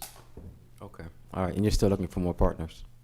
You're still open? Yeah, to partners? yeah, we'll always continue. The only thing we look at is to make sure that their mission aligns with ours, and that what's their outcomes. We appreciate grassroots organizations that want to work with us so we can help you grow. You know, we want grassroots organizations to kind of learn from us. We have a philanthropy team, we have our advocacy team, so right now, we're having all the, like, for instance, Marikey just met with Westside, and they just met with some other community organizations. How are we going to start working together? How do we make sure funding we can do together? All right. Thank you. Anyone else? Yeah, Madam Chair, I just wanted to make a general comment. We know that at our last council meeting, we adopted the landscape analysis report. Yes. And within that report, it talks about mental health, it talks about trauma, it talks about partnering with Christiana Care as well as Newmars. So it is great to hear about the great things this organization is doing, because maybe within that report, maybe this is something, that we could utilize to partner with, as well as a possibility, because a lot of what they're talking about in the landscape analysis with the trauma and having police with the mental health, it seems from what I heard today and from looking at their PowerPoint slides, without not looking in specifics, it looked like it touches upon a lot of things these young ladies were mentioning today. So I just wanted to bring that to the forefront, since that is one of the main things that is on the council's agenda as well. Thank you. And I can tell you, Referring to me as young lady. I Yeah. appreciate that, first of all. Because I'm looking at, when she puts me up there on that screen, I didn't know there was a bad hair day. and just so you know too, we have been in meetings with Christiana. They're very interested to make sure that this is successful as well. And, we're all about working together. So I'd love to give you my number so we can, yep. Great. I think that's going to be a good part to put into the analysis. Well, I just want to say thank you all for the presentation. We definitely will be in touch. From the looks of it looks like we would like to be partners with you all too, and play a part in what you're doing in the city of Wilmington. So thank you so much for your Thank you. presentation, and we'll Thank be you. in touch. Thank Have a you. blessed evening. You too, the same. Next, we have a presentation on Department of Health and Social Services Center, DHSS, Reimaging Project by Daniel Walker, Deputy Director, DHSS.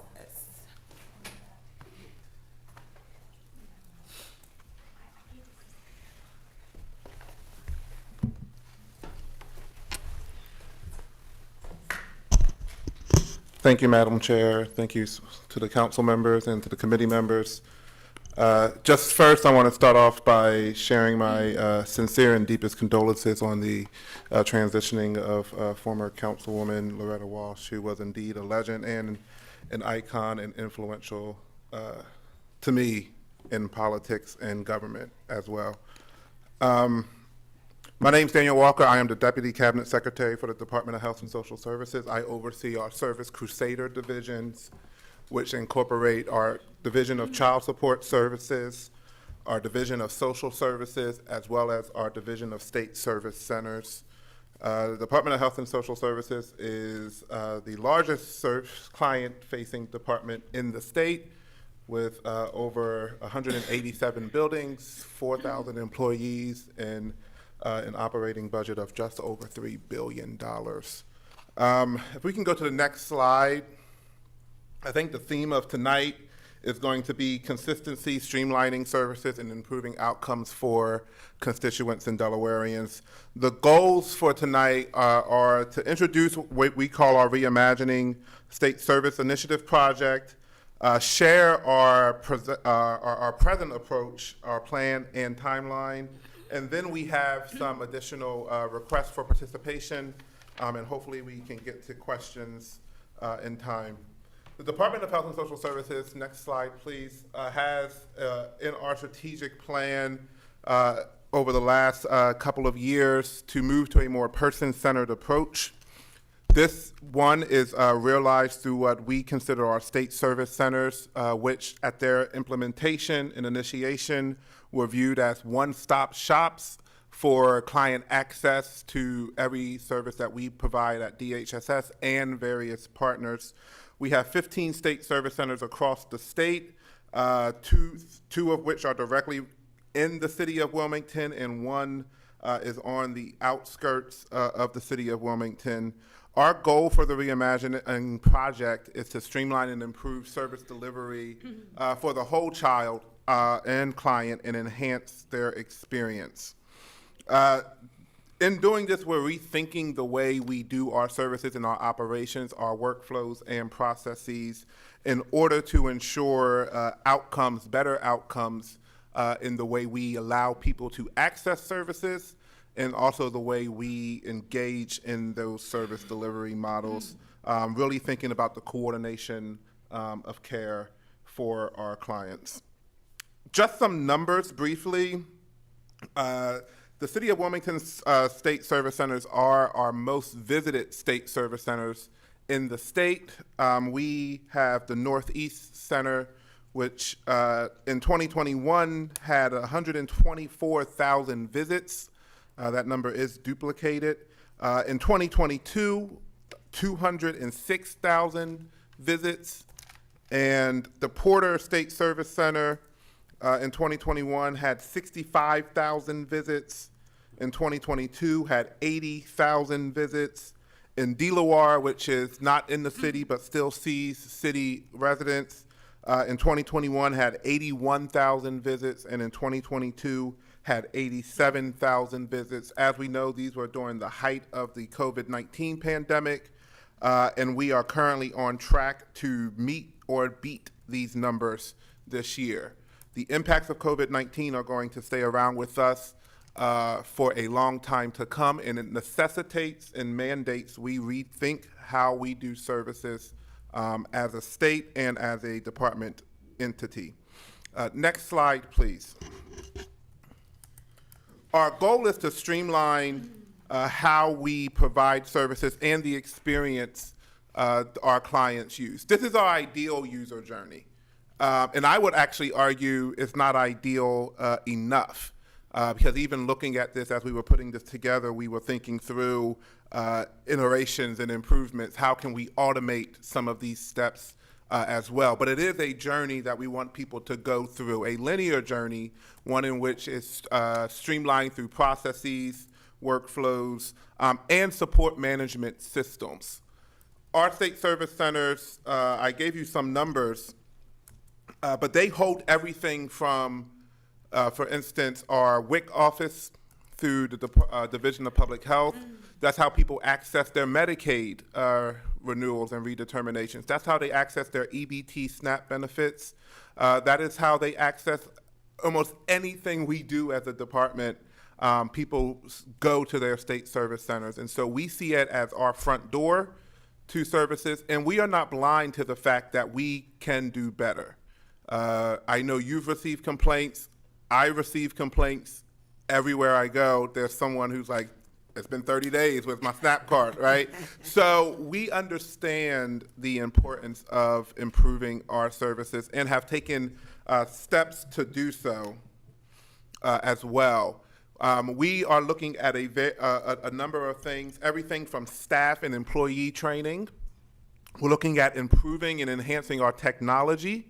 We're looking at how we can continue to meet evolving client needs. So just as St. Francis just mentioned, we want to make sure we can iterate continually as time progresses. We don't want to create something now that will be debunked later. And though we want this ideal user journey here, if you go to the next slide, this is what the user journey currently looks like for, and we took this just from homelessness. One of the things we do at our state service centers is we cover the homeless emergency program as well. And so I know we've worked with the City of Wilmington for North Adams Street, IDA, and we provide emergency shelter. In order to access that shelter, these are the steps individuals must take.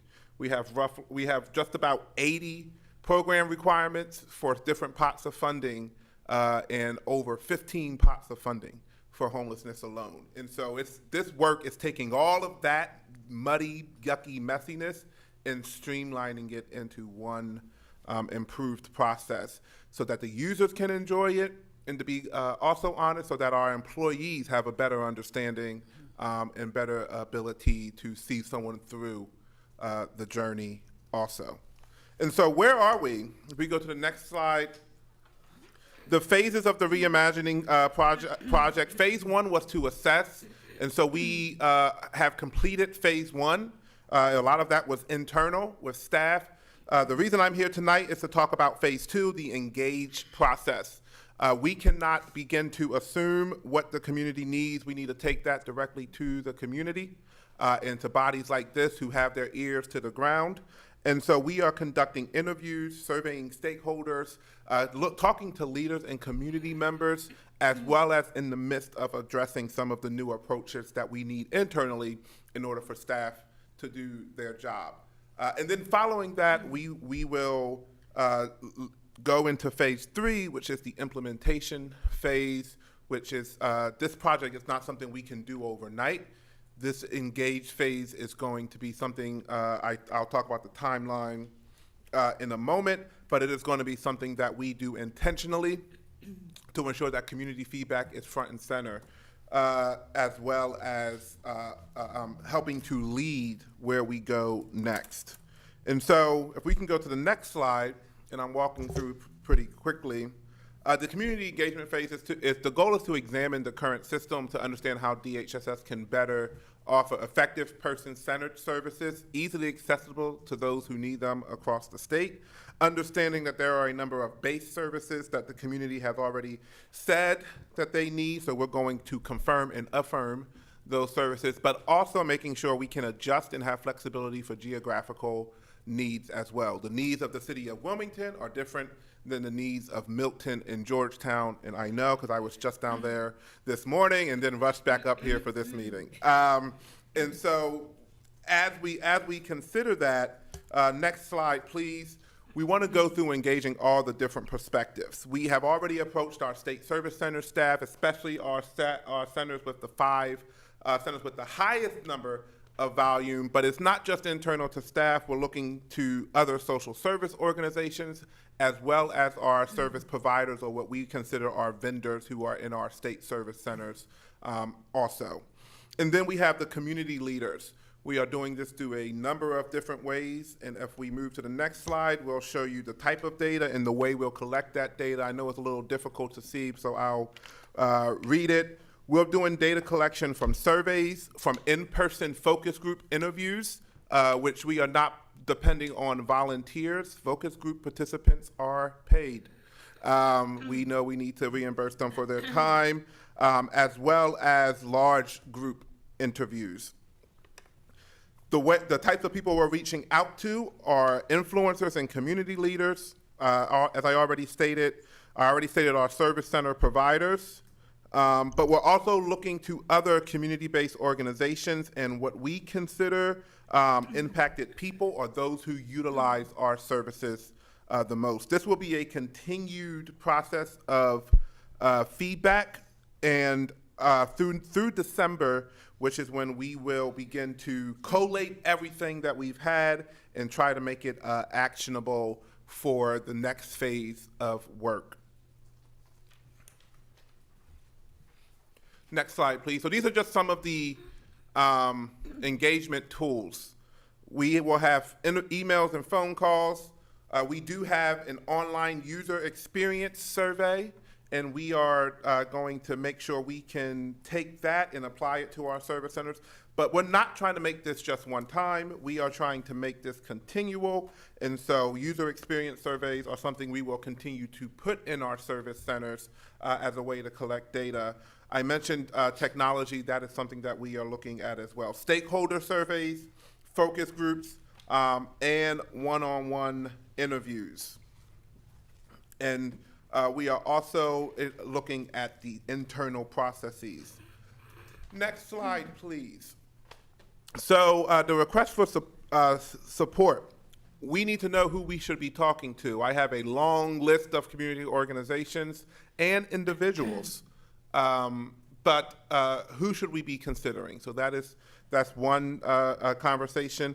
And then outreach to constituents. The most important piece is that we want to show constituents that we mean business when we talk about reimagining our state service center. This is something we have been working on because of the Family Services Cabinet Council under Governor John Carney, and we want to continue to work on this project. Like I said, it's not going to happen overnight, but we want to show substantive difference, even if that means one step at a time. And so we are currently looking at technology to improve the experience for when they enter in to the door. We want to take a trauma-informed approach, and we understand that having an individual tell their story 5, 6, 7 times every time they go to a different window is re-traumatizing. And we do not want that to be the case. We want to be able to collect the information that is necessary and then funnel them to the appropriate person who already has their backstory, and the client doesn't have to relive that trauma over and over again. So how can you help us reach out to constituents? And I'll be happy to send this over. We do have a couple toolkits. First, we have the webpage, which is de.gov/community. On there, you get a list of focus groups. You can sign up to participate, but also you can take our user experience survey. We want to know what is not working. We hear anecdotal stories. I get tagged in Facebook posts about we need to do better. What do we need to do better with? That is the question. So we are trying to get granular and specific. And you can also see when our focus groups are, and these are on our Facebook page, our Instagrams, et cetera. I will make sure we email this out, but we want to make sure we are reaching constituents where they are, to the point where we are even sending survey teams to the state service centers for in-person interviews, so that way technology is not a barrier. With that said, I want to thank you for your time, and I will open this up and entertain any questions. Any council members have any questions?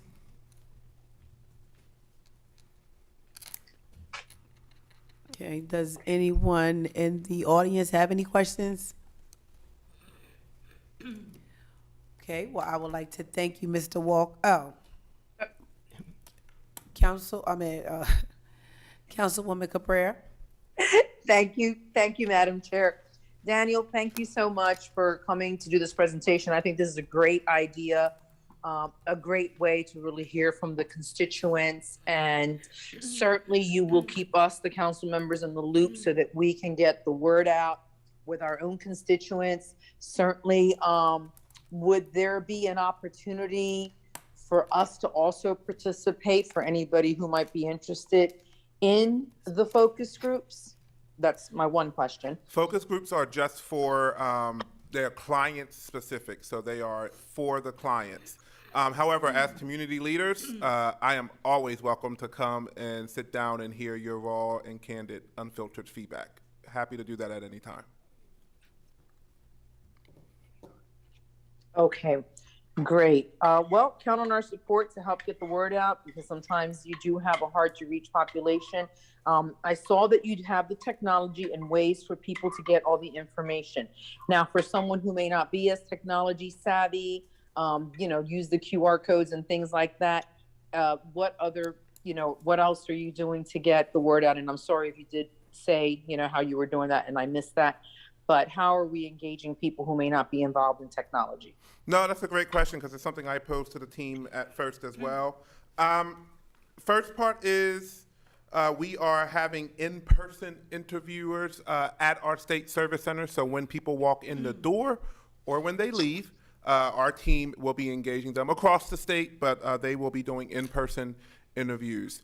We also have what we consider our community partner and support unit through our Division of Social Services, which their main goal, we have already identified 270 community partnerships with this unit. Their main goal is to make sure that community partners are aware of what we are doing.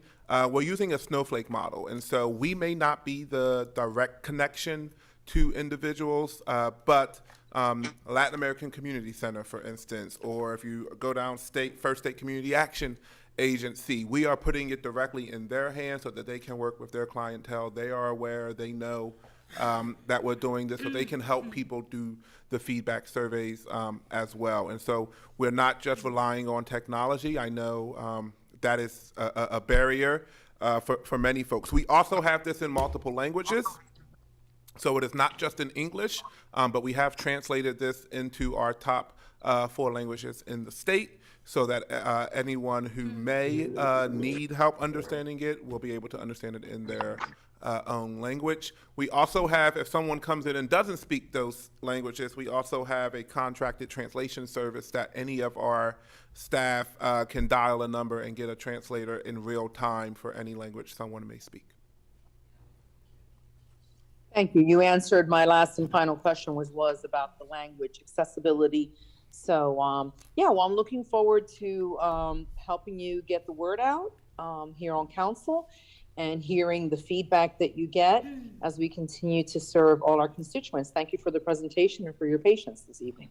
Absolutely. And one more thing I wanted to add, Councilwoman Cabrera, is while the small group focus sessions are reserved for clients, we will be having, after this phase, we will be having larger community town halls, which everyone's able to come back and do their reactions to our initial vetting of the feedback. Excellent. Thank you so much, Mr. Walker. Yes. Good to see you again. Absolutely. Okay, Council Member Mills has a question. Thank you, Mr. Walker. Appreciate the presentation. In reference to the service providers, I'm just thinking, like, a client goes and sees his therapist, there's a problem with Medicaid and things like that. What's the relationship or connection between you and the service providers, and how can we use that relationship to get the information that you need as well? Yeah, so we are actually going directly to service providers as well as our clients. And so our service providers, the best example I could say is we do have the Life Health Center Clinic on our northeast campus, or our northeast building. And so we'll be sitting down with them actually to walk through sort of what they see the gaps are, how we can be more supportive. The good thing is we have a working relationship with a lot of folks who are with everyone in our building, but we do need to figure out a way to improve communications. And so one of the other initiatives that we're really focused on is our data integration project, so that we can make sure that data is speaking to one another, because we don't want it to be collaboration. Collaboration is sort of voluntary. Like today's Wednesday, right? Like I could say, oh, I'm going to come talk to you on Wednesdays, but we really want it to be integrated, meaning void of my relationship with someone else, void of my institutional knowledge. It lives on and expands beyond that. And so if you have integrated data systems and integrated workflows and processes, then we'll be able to ensure better services. I hope that answered your question. I'm not Yes, sure of that. very much so. Yeah. Thank you. If there's no one else, I would just like to say thank you, Mr. Walker, for your presentation. You opened up my eyes to a lot of things. I know, I'm just going to say for myself, when I had my first daughter, I got well, they let me go because I was pregnant and I had her, and I had to get WIC. And with that being said, like you said, you had to go to the bottom floor to get this done. Then you had to go upstairs to talk to one of the ladies or men that take care of your case. The same thing, you got to keep repeating yourself over and over again. They cut you off, you got to come back. So I think that what you're doing now and how you're implementing this into DHSS is excellent. I am really excited to possibly work with you, because if you know my community, the 5th District, I have a diverse community, and everybody kind of doesn't get the opportunity because they get frustrated. So they just said, forget it. You know what I mean? So I wanted to ask you, do you all have door knockers? Like put it on the, go around and put it on the door and, just tell and let people know, like, hey, this is what we're doing. You don't have to worry. I don't want to say worry about it, but we're working on it. Yeah, no, we do not have recruited canvassers or door knockers, but we do know that some of our community partners are doing that, and that's what I'm talking about, that snowflake organizing model, Okay. if you will. I think a lot of people, think of it usually in community organizing. That's where I got my start, is in community organizing, and so I think about how we can empower those directly connected to the individuals to relay the message. Quite frankly, I don't think they're going to care if I go knock on their door, right? They want to know. Now, if you go take a flyer, right, if they're a local council member, they're like, oh, I know Council Member Fields, she's getting down, right? Like if you go do it, there's a better chance of it being received. And so we're really putting that in the hands of our community partners to help spread the word out. That's why every time we do the presentation, this call to action is, now you go empower your constituents that you work with to take action and engage with us. And so we are happy, I'm happy to provide information, Yes, provide the materials. If there's people we should be talking to that may have a natural constituency, let us know, and we'll have that conversation with them. We have a team dedicated to this work. I have, and I've counted, I have 13 meetings a month about this work alone. And so it's a serious priority because it's not just about our state service centers, but it is about the service delivery model of our entire department. And so it's a serious priority that's coming out of the governor's office, my office, within the department and as well. So we are focused on this, and we're going to make sure we see it through. Thank you. And he mentioned, Ms. Basson mentioned the landscape analysis and the gun violence and everything going on in the city. And I guess my thought was in reference to I had a client who was shot and then was released. Medicaid was an issue once he got home. Medicaid wasn't on point, so the follow-up care just didn't happen. So I guess, what's your thoughts in reference to being involved in that process in reference to the gun violence and landscape analysis? What role could you see you guys possibly playing? I think that is a great question, actually. The landscape analysis is something I was working on when I was chief of staff for city council, and met with the group that came in and did it E and Aquila that came in and did the landscape analysis. And now I have the unique pleasure, many of you may know GVI, the Group Violence Intervention, they report through me. And so my department is the one doing that. So we are deeply ingrained in gun violence prevention and intervention as a department now. And so I see them as connected and married to one another. What we know is that a lot of individuals, no one wakes up and says, I want to get involved in a group or a gang. No one wakes up and says, I want to be homeless, right? There are life situations that happen, many times environmental situations that happen, but it very well could be mental as well.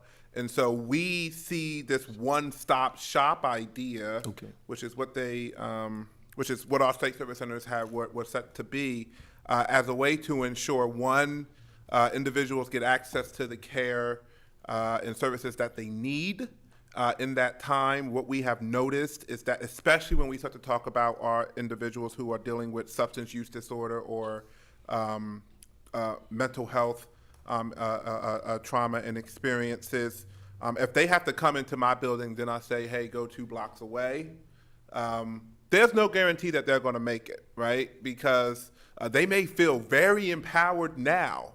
I mean, let's be honest, right? Like, they may feel very empowered when they're talking to me or one of our social workers, but the moment they walk out of that door and they're on their own again, and those feelings start to come back. And it could be whether it's for mental health or whether it's for these experiences that we know are leading to a lot of the gun violence we're seeing today, which we see a lot more juvenile gun violence. And so we have to start earlier, and that is the hope, is that if we can ingrain these services into our buildings, we can respond quicker, we can start earlier.